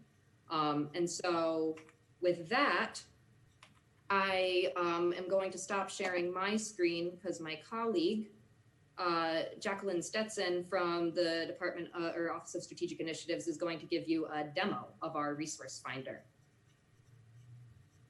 All right, hello everyone. I'm Jacqueline Stetson. I work with Carissa and Strategic Initiatives. I'm going to start sharing my screen now.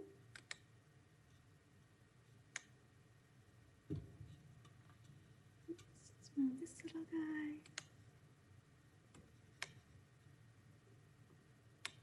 There we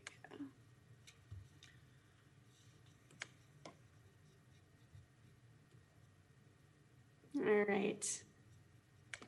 Can you see my screen? Yes. Excellent. So like I said, my name is Jacqueline. I work on My GNV. It's the city's mobile app. We have 3 things that we focus on for My GNV: discover local amenities, connect with city services, and report non-emergency service requests. One of the ways that we try to connect our neighbors to services is through this resource finder. And when we talk about services within the resource finder, we're talking specifically about free and discounted social services that are available across all agency levels. And so we mean city, county, state, federal, nonprofit, and community-based organizations. And we're trying to put all of those into one single database here. You can see across the bottom, we have many different logos where Carissa has been able to build a lot of partnerships for us to be able to launch this kind of a program. There are 3 things to think about when you think about the resource finder. One is that it's a searchable database. And so we're really trying to aggregate content across all these different agencies into a single standardized database. This is a problem that many, many, many industries face. And so this is one that we're facing, and that's why we're trying to do it. I'm trying to move this little guy here so I can see the rest of it. There he goes. And so the pain point for that one is that nobody speaks the same language. And so we're trying to get everyone to speak the same language. Once we have that searchable database, we'll then be able to search and query it. And so that's that second column, which is the personalized results. We're building an interview wizard, a conversation, where you'll be able to discover all of the services that you're eligible for. And the pain point around that is you don't know what you don't know. The third piece of it is that this is open source. It's supposed to be a platform for third-party integration so that we don't have to reinvent the wheel. Our mission is to be able to provide this database to other agencies so that they can use what they want out of it. So without further ado, I'll give you a quick demo of it. I'm going to jump out of this, jump into a browser. You should still be able to see my browser, correct? Yes. So to get to this application from a web browser, you would go to mygnv.com. When you're on a web browser, it redirects you to our site. But if you're on the mobile app, you would see this part down here. And so you would go to the Discover section. And then within Discover, you're going to go down to your community. So it's discovering your community and the resource finder here. And so that'll direct you to a URL. It's mygnvresourcefinder.org. What I'm going to demo for you today is our version 1 of the application. We're actively building out version 2. We actually have a Code for Gainesville meeting tonight where we're talking about the version 2 and talking about how far we've come along on building that second database out. So the idea is that there's a lot of different categories within the resource finder. For today, we're going to focus on food and nutrition. When you drive down into one of the categories, you'll see several categories beneath it. It's taking a moment to load, because I'm sharing my screen, and that's what happens when you share your screen. Technology stops working for you. What we will see in just a moment will be subcategories underneath it. And so right now we have 3 subcategories here, but as Chris had just mentioned, we have all of these additional resources that we're putting into the second database. So they will be available within the second database. Ms. Stetson, while that's loading, I think Commissioner Johnson has a question. Yeah. Thanks, Mayor. Yeah, I will speak after she's done with this specific presentation. Okay. Thanks. Okay. So here it goes. So we're going to drive down into one of the subcategories within the food and nutrition section. Here is our service provider listing page. In this first version, we have the different providers that are listed here. The second version will have that map in the next column next to it. So you'd be able to see the different physical locations for the providers that we're listing here under this subcategory. From there, you can drive down into the specific service provider where you can see the address, you can see the bus routes that go to it, as well as their hours and any specific information around eligibility or appointments or applications. That kind of stuff will be in here as well. And so you can scroll down to the page to see all of the different service provider information here. So that's the end of our quick demo. Thank you, Jackie. I can answer. Okay. Thank you. Commissioner Johnson? Thanks. I'll just wait until Chris is done with food shed mapping. I'll leave my comments till the end of the specific project 9. Okay, then let me get back to sharing with you all. And so the reason that I asked Jacqueline to give the demo is because I think, expanding upon the information that's already going to be gathered for the food shed mapping, as I mentioned, if we're mapping it on a physical map, that's great. We can see where it is located, and that's some of the work that the My GNV Resource Finder was already aiming to do. But then to take it a step further and to try to make it as accessible as possible for our neighbors to be able to utilize from a resource access standpoint, that is something that integrates quite well into what it is that we're already doing. So certainly meeting the request of the food shed mapping as it was described in the motion, and then this is kind of just taking it one step further. And the database management is really where the city staff will be focusing our efforts in order to keep the database well maintained. So that is the end of this project. So Commissioner Johnson, if you wanted. Thank you. Yes. So I have a couple comments about this. Is that it feels to me that once again, these are 2 separate issues that we're talking about.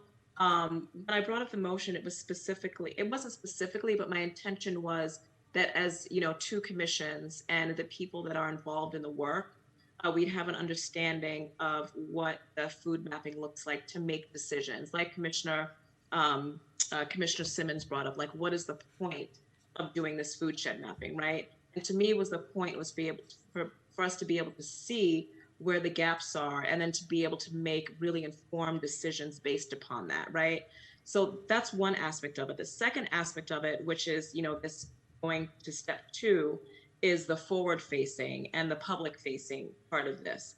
And, I'm happy to have that discussion, but I also see that it takes, more resources, more, and I wonder if that once again is the best use of staff time. And I also have questions I'd like to find out more personally about the effectiveness of My GNV, like how many people are using it? Is it doing what it's meant to be doing in the community? Because I know we're probably on year, 3 or 4 of My GNV. Does that sound about right? It's been around ever since I've been in office. So I think that we're at least on year 3 of this. So before we put more resources into this kind of forward-facing, public-facing food shed mapping, then I want to get an understanding of how well it's working in its current form. My particular interest is getting a map. I don't know where it is. I don't care where it is.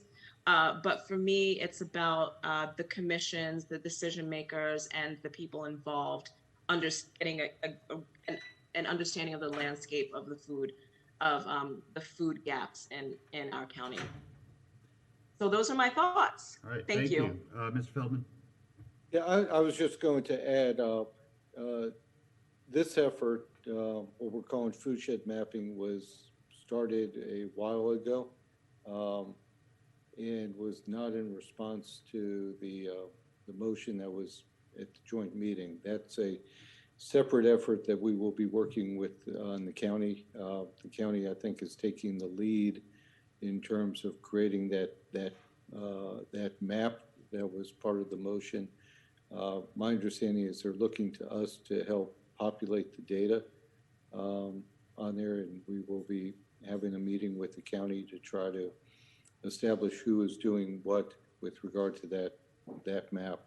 But this is really a different effort than the one that was mentioned in the motion, and this is work that's been ongoing since I want to say a little bit before I joined the city. That's interesting.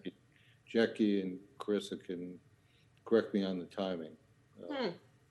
This is what we've been spending our time doing. Okay.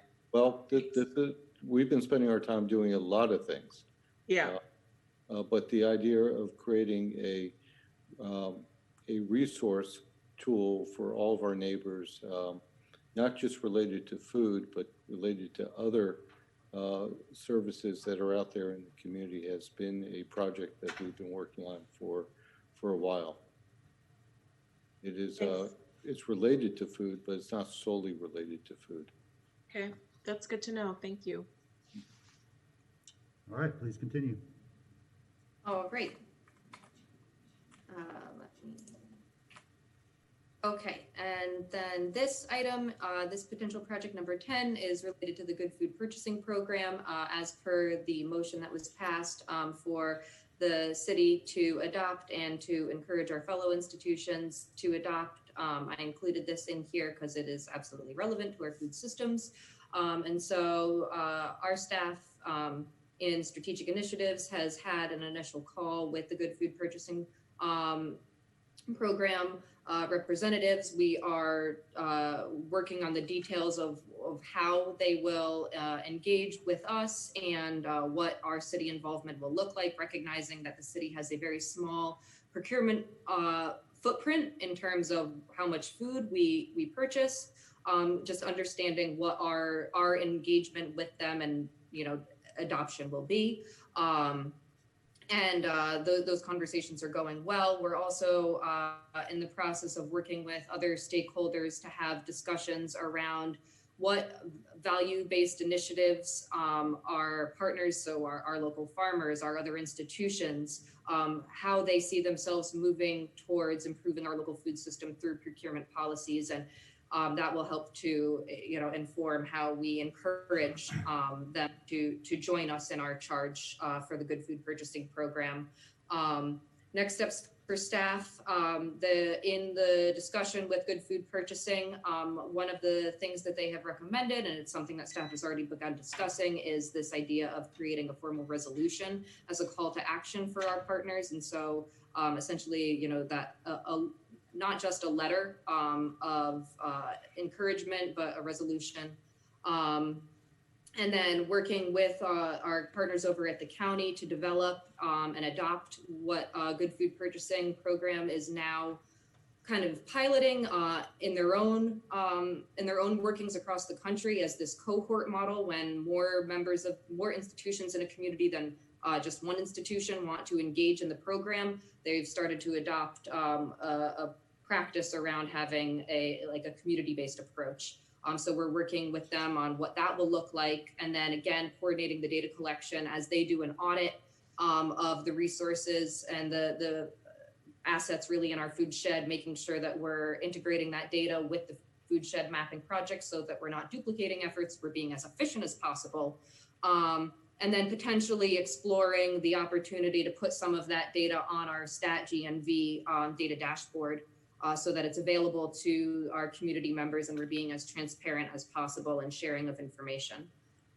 This meets multiple of our goals. And the estimated resources is still very, very preliminary discussion. I have not received a final definition of what it will be for the city to engage, but based on what I have heard from our community partners and rough estimates and discussions with Good Food Purchasing Program, that is the range of dollars that we're looking at. So that is the end of this project. Thank you. Commissioner Johnson, is that an old hand or is that a new hand? It is an old hand. I'll Okay. take it down. No, thanks. All right, moving on. Okay, next project. The Healthy Corner Store Initiative. This is one that the commission has discussed previously a little bit. And so looking at providing support and resources to our food businesses that are able and willing to make, or that are willing to make changes to their business practices. This kind of goes to the motion on December 15th, although it's slightly different. That motion asked staff to come back with ideas around incentives and requirements for businesses. And so we did do some preliminary research regarding what incentives might be able to be used, specifically tax incentives. And there's very little that the city would be able to influence regarding, businesses using tax incentives. So looking at how the Healthy Corner Store Initiative is a program that's utilized in other municipalities, some of the ways that we could engage with them is to offer incentives such as new store equipment, ways to potentially discount pricing, giving the store managers or stores recognition for the great work that they're doing. There's also education and technical assistance that can be offered. We can help with inventory improvements, or some of our partners could. And then there's, of course, funding that we could offer for them to be able to make some of these changes. One of the exciting things is there is a potential for the city to partner with a group of students who are applying to receive a grant that will enable them to do some of the formative research necessary in order to best target the right corner stores as a pilot for this project. There was actually a research study done at the University of Florida back in 2016 that addressed exactly this item, and they found 2 corner stores and had worked up to the point where they would be able to implement the project. They had worked with the customers, they had worked with the store managers. Unfortunately, it didn't get to come to fruition due to extraneous circumstances, but that we have the potential to work with them again, and staff is pursuing that as an option to start this process sooner rather than later. That is this Project for Peace students who are applying for the grant. We're also working with the Family Nutrition Program and partners over at Feeding Florida around this to understand what their knowledge base is and what projects they've already done. There have been examples of it being done in Duval County that we can learn a great deal from. And it would be a medium-term project. And then in terms of estimation for resources, there's the preliminary research, the data collection that needs to happen around identifying the barriers that store managers currently face, as well as whether or not their customers are interested in having healthier food options at the store, because we have to make sure that it's a viable option as a business decision. And so there's just some, research dollars that would need to come in, and then implementation dollars as well. But there are funding streams that we could pull on for this type of project. So we can discuss if we would want to go beyond a pilot and what that would look like for longer term initiatives as well. All right, I'm gonna go to the next slide. So this is just more of an update. You guys have heard the term Food Systems Coalition of Greater Gainesville several times. And just again, to reiterate that this is a grassroots coalition of community members. We will continue to still meet. The city's role is that I, as staff, have been facilitating these meetings and just providing the support for this group, this grassroots group, to convene and really offer a lot of great input. A lot of what you're seeing here today is the product of some really deep discussions with those members over the past 18 months. Again, they had assisted with the urban agriculture ordinance, and they're really striving to be a convener of information and sharing of information for the community around the work in our local food system. And so really the lift would just be for staff to continue devoting some facilitation for that group over time, but not any long-term resources. This one was just more of an update for you all to know that our community is very engaged and supportive of this type of work. And then these last projects are long-term projects. They're things that I just wanted to include in here because they're discussions that have been occurring in the most preliminary of phases. And if the commission wished, staff could take a faster approach, I suppose, to addressing some of these, but I just wanted to make sure that everyone is aware of what is going on.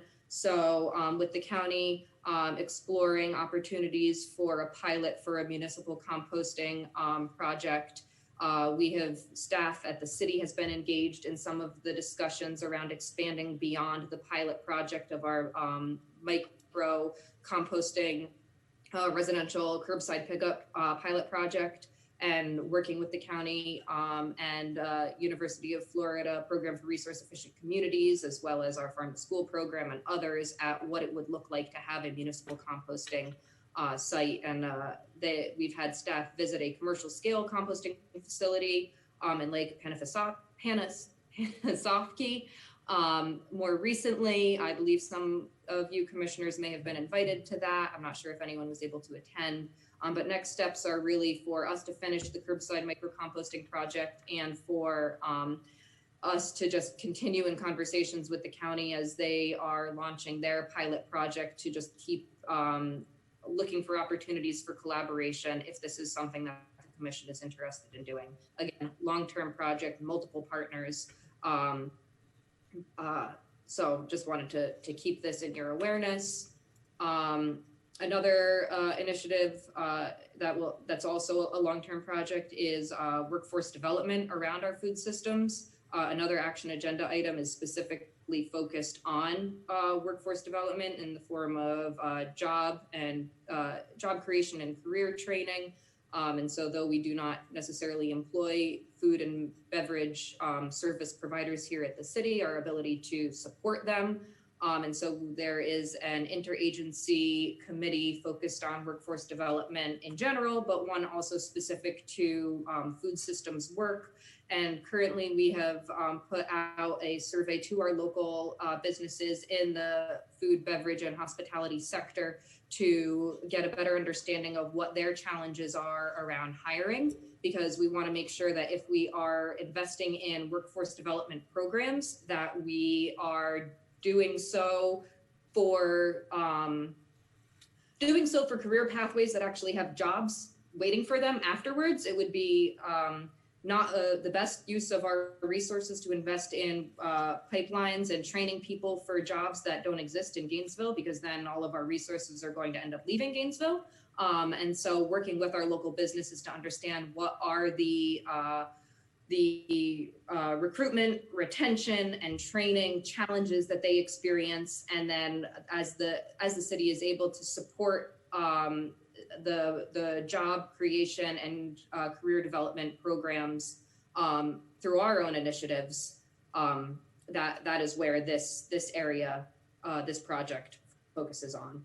So we're in the beginning stages of that. The survey is live, and we're collecting feedback from our business partners. And as you can see here, there's a number of different external partners that are also engaged in that work. I'll actually be presenting to the Alachua County Hospitality Council tomorrow, so I'll have ability to talk with them and their partners about it. I did not mention that one of the areas that we could look to support is around the scholarship, internship, and apprenticeship type programs. And so I know that there's a discussion on the GBC meeting this week regarding apprenticeship programs, and there may be opportunity to explore how that may impact our food and beverage workforce development as well. And our final project, again, is more in a similar vein to the municipal composting. This is one to just keep on our radar as we're talking about our food shed and our local food system. Remaining engaged in what is going on even beyond just our city and beyond just our county, but in terms of food hubs and aggregation of local food. The discussions around developing an aggregation post-harvest processing distribution food hub at a regional scale. This is a conversation that has been long underway and will continue to be underway. But as our city and our county are taking a more active role in supporting our local food system in a myriad of ways, I thought it only appropriate that the producers who would be providing some of that local food to improve our food system, be it that some of them may be outside of our county boundaries and city boundaries, certainly, we stay abreast of the discussions around developing a regional food hub, as that would directly impact and support our local food system as well. So no action for this one right now, just staying aware of what that looks like, as it could also create jobs for our neighbors in the future. And that is the last of the projects. And so I'm certain that there are a lot of questions in terms of prioritizing, in terms of resources, follow-up meeting, there's a question mark. I think that question mark is probably a definite, but I'm going to stop sharing my screen for right now and we can dive in. All right, thank you, Ms. Raskin. And just to remind the commission, we've got the beautification board that starts at 5:30. We really need to try to be done by a quarter after because we need to clean the dais and let broadcast switch over. So we were thrown a lot. If we can be as sort of concise with our comments as possible while still giving proper direction, that will be helpful. Commissioner Ward. Thank you, Mr. Mayor. I will absolutely try to be concise and just do one bite of the apple here. That's a lot. Thank you for all the work that staff has put into this over the years at this point. The first thing I would recommend is that we don't take this all up as a single issue anymore, because it's not a single issue, it's a variety of issues. A question I would ask rhetorically here, and then I'm going to try to answer myself on any projects I bring forward from now on, and that I would hope we could do a better job of in general, is to ask ourselves, what problems are we trying to solve? And be very, very specific and very intentional about what it is we're trying to accomplish.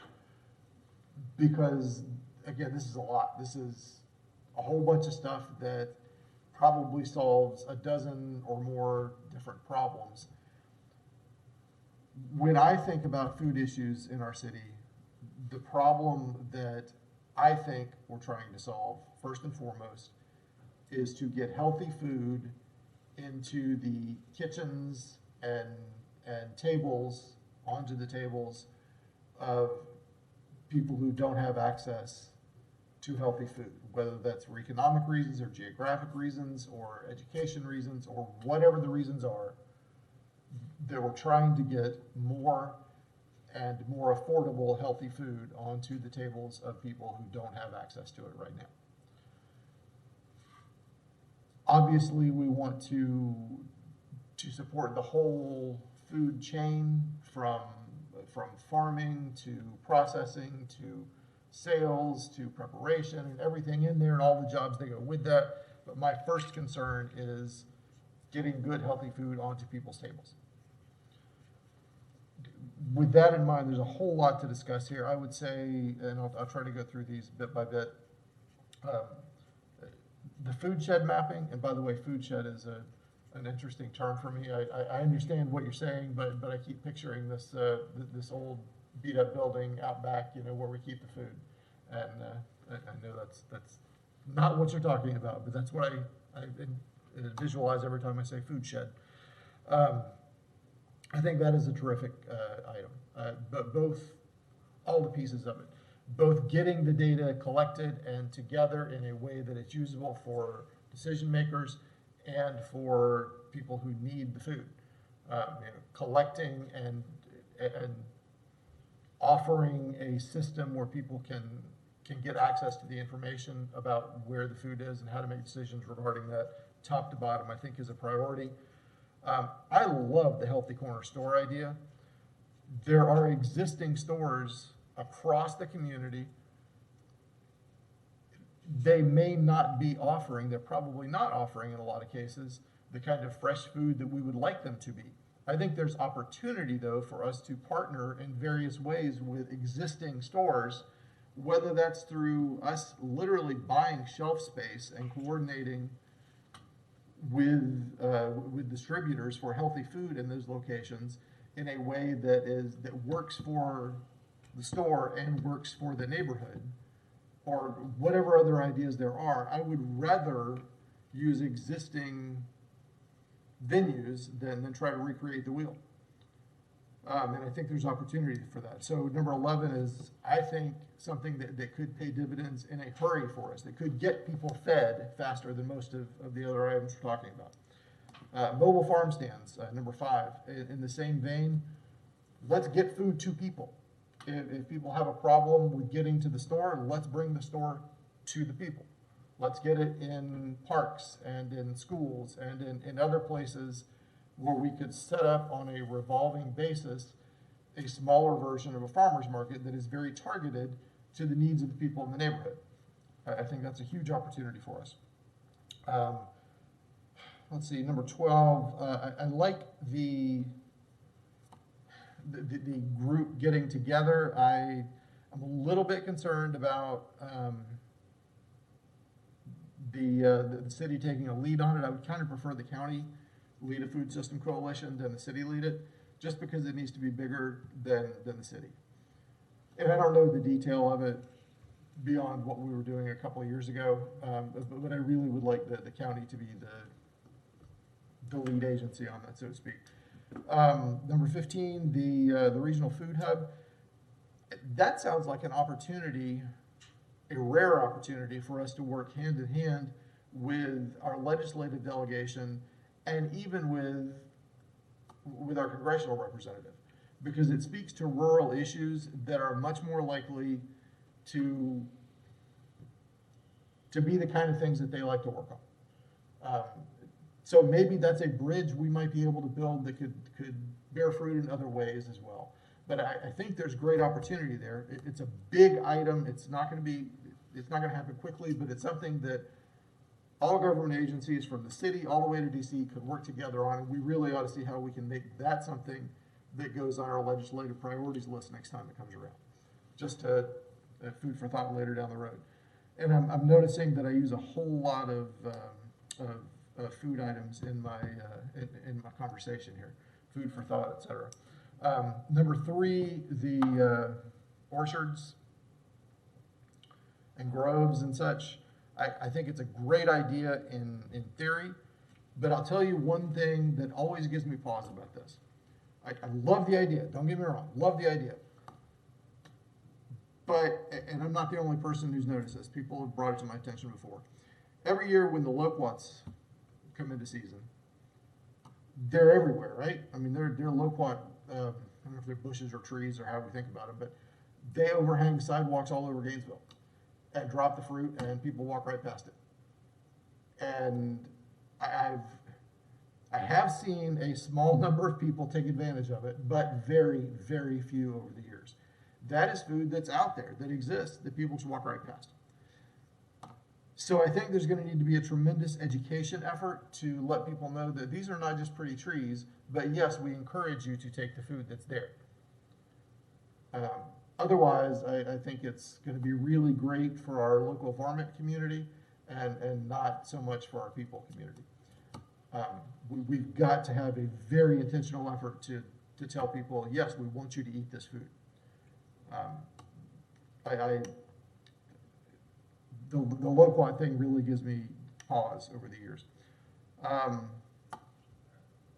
Yeah, I'll stop talking now. Thank you. Okay, thank you, Commissioner Sacco, and then we'll go over to Commissioner Johnson. Okay, thank you, Mr. Mayor. So I just wrote a list, and I'm gonna go through them. I like number 3. I like the orchards and fruits in our parks. I think to the question of should they be expanded to other places like the Gainesville Housing Authority developments, I'm perfectly fine with that. It's putting food in some of our neediest communities, as well as beautification. And I think that's a decent partnership, and it's something that we can do to help our community. Number 4, I go back to this. I saw some gardens that were beautiful and like produced wonderful food. So if we could restructure the program in a way to make it more accessible and more of a formal program so people can sign up and do it, I think that would be a wonderful program to continue, and it shouldn't be a very heavy lift. And I love number 5. I grew up with trucks coming through the neighborhood, and it's really good if you are limited in your transportation, if you're elderly, if you're homebound. It's really amazing when a grocery store comes by and drives and parks 2 houses down, and you can just go get food from there instead of figuring out when you can go to the grocery store. So if I had to pick one, I think that would be my one. And that is to Mr. Mayor, your question, something that only the city can do, only we can allow that, and only we can change that ordinance. Number 6, to create policies that require land being developed. I would have to see more research on it, but I like the idea. I like the idea of saying, you know, community gardens or some kind of green space has to be available for food in any new developments. My graduate student housing had that available. My roommate would always bring home produce from her portion of the garden, and so we always had fresh produce that cost pennies once, you know, between planting and harvesting, but she was food that she could bring home for us. I like the idea of the food shed, of knowing where food is, of how we can distribute it, of how it can be mapped out, and how we can move it around our community.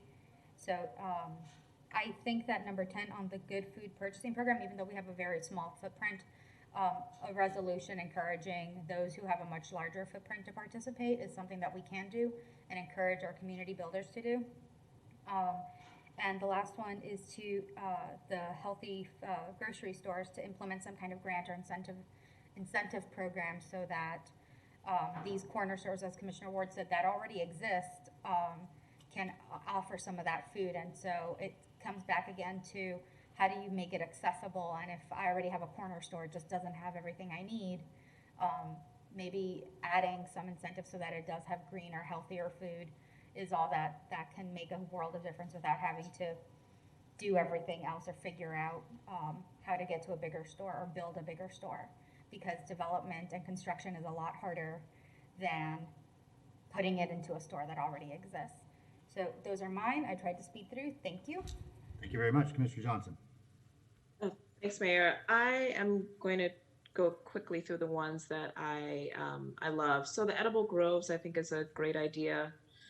I can't remember whether it was this or another project, but it was the use of the tree mitigation funds, and whatever project that was, I think that's a fantastic use of the tree mitigation funds, because I know that a lot of that money is just sitting there. Number 4, the city's community garden program. Number 5, the mobile farm stand policy. Number 8, the community-driven market option. Number 9, the food shed mapping, but the more internal food shed mapping for use for policymakers and affected and people that are doing the work for us to make decisions. Number 10, the good food purchasing program. Number 11, the healthy corner store initiative. And number 15 as a long-term project. Going back to the mobile food stand, though, I do have some concerns around the community engagement piece of it, and that timeline is really long to me, 6 to 18 months. That's something that I'd like to ask the manager if there's consensus around this, to be able to bring back to us a plan to get that done in 6 months or less. And if that means a more abbreviated community engagement plan, then so be it. But I think it's something that is important to work on sooner rather than later.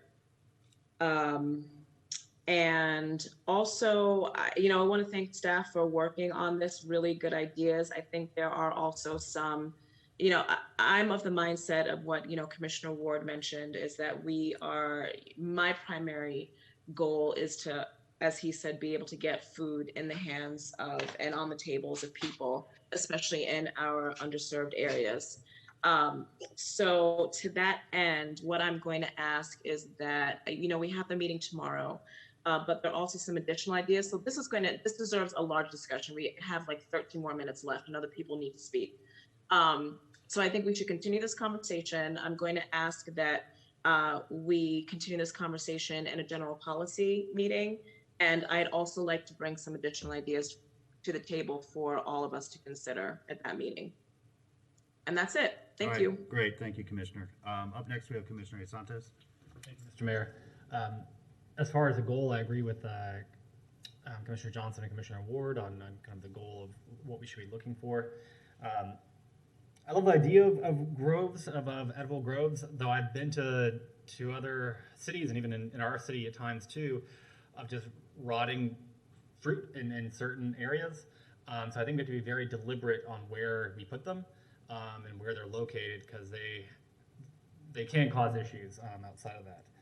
I think we should move forward on the mobile foods. I think that's one of the things that we've done over the decades, is to segregate uses which has made it much harder for people to really have complete neighborhoods and be able to get the services they need. So I think we should move towards allowing food and other services closer to where people live, so they don't have to drive and have to deal with other issues. The Healthy Corner Store, I think that's a great idea. I think we should continue moving forward on that. I think looking at a community grocery store, I guess I'm open to other things too. Thank you, Mr. Mayor. Thank you, Commissioner Ariola. Thank you, Mr. Mayor. Great presentation. I definitely feel as though we're spoiled for choice. So many good options, so little time to choose.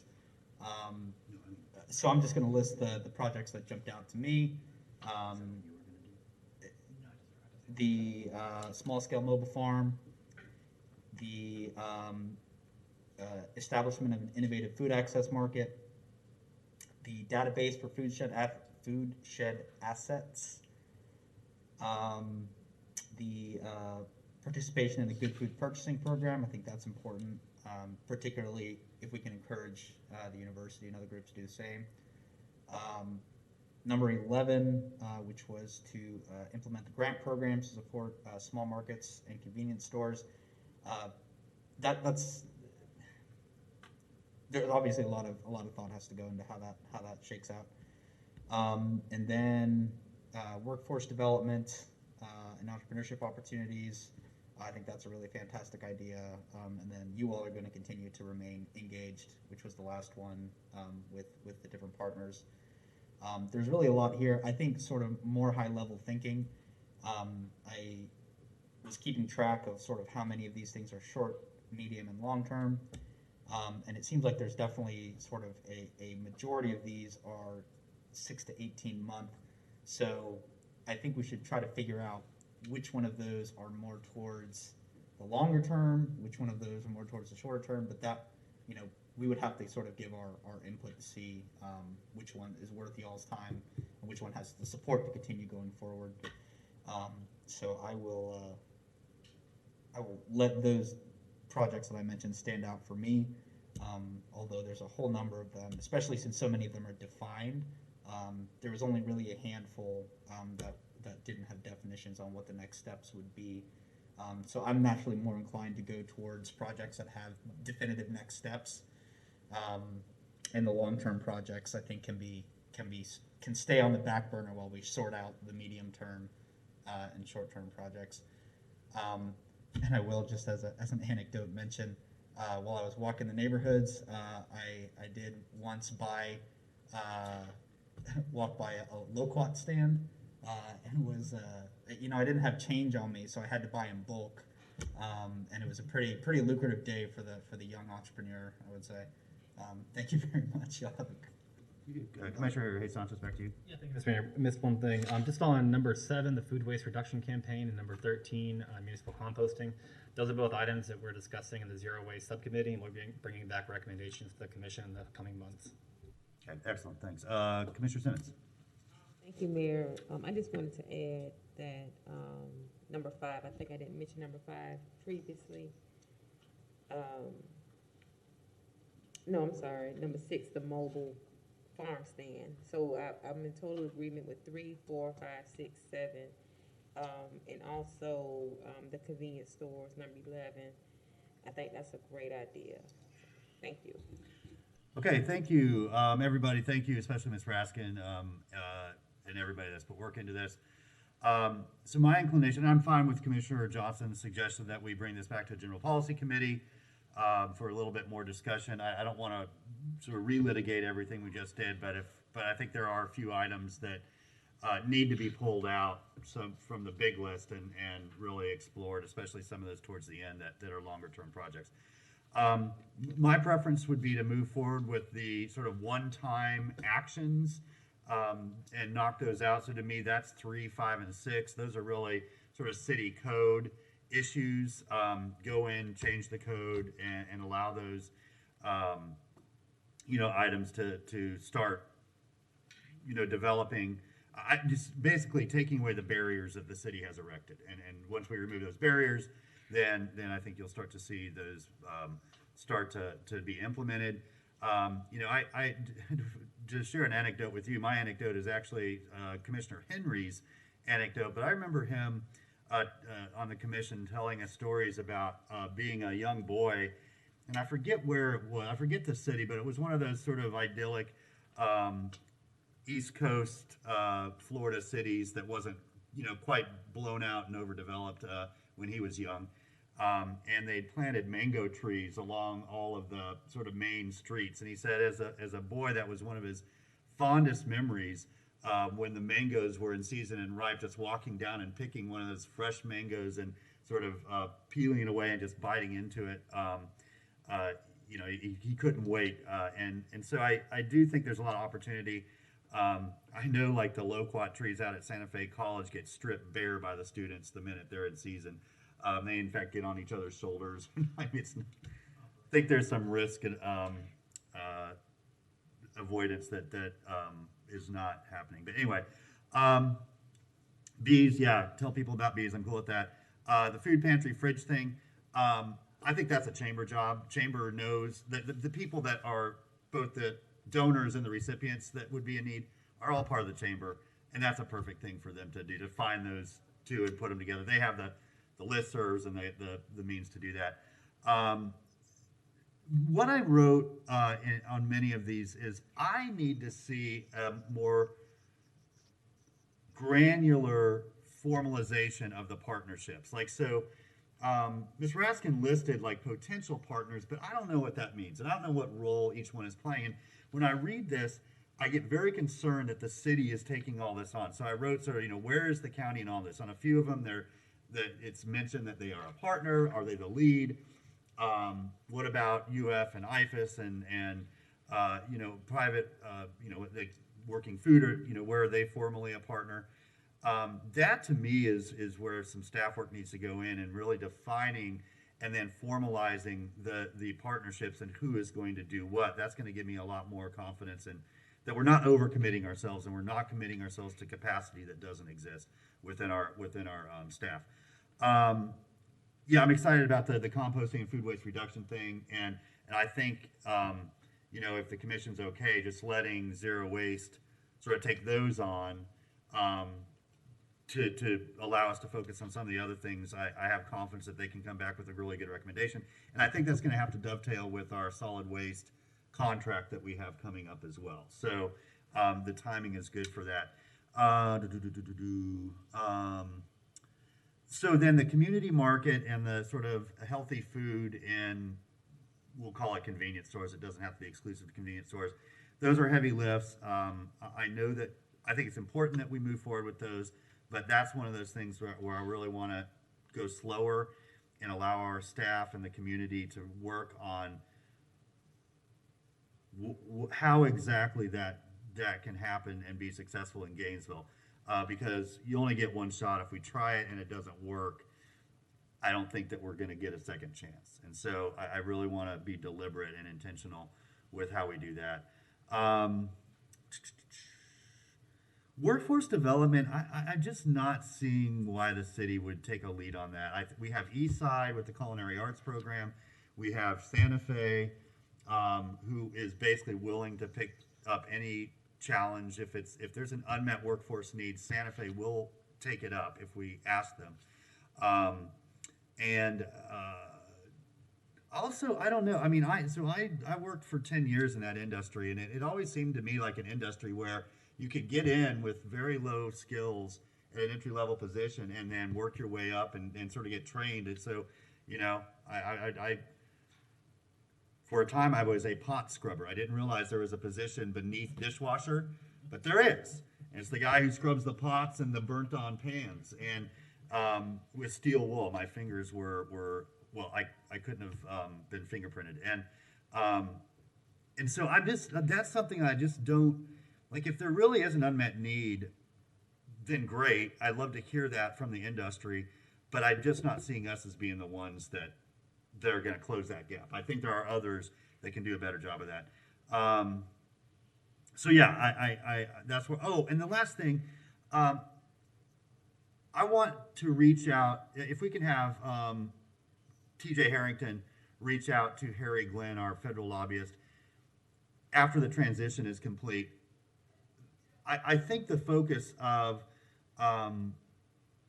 government agencies like USDA, Department of Agriculture, I'm also looking at and talking about like Department of Energy, and I think that the focus and like where grants are going to be available is going to change pretty radically once the appointments get confirmed. And so I want Harry to really kind of keep his finger on the pulse of, especially like in USD and Department of Ag, what might be available to communities trying to do this, especially, you know, just food deserts, and I know we're not using that term, but food insecurity.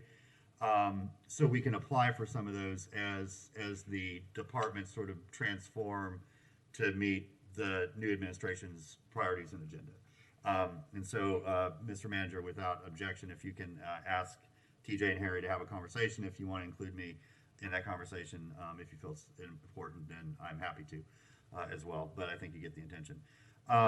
So with that, I think Commissioner Johnson, we are having our administrative meeting for general policy to set the quarter's agenda on Thursday. And so we can just sort of pick this up then and talk about, you know, what we want to come back and revisit. I don't think we need to revisit all 15, and we need to sort of prioritize our time and staff's time.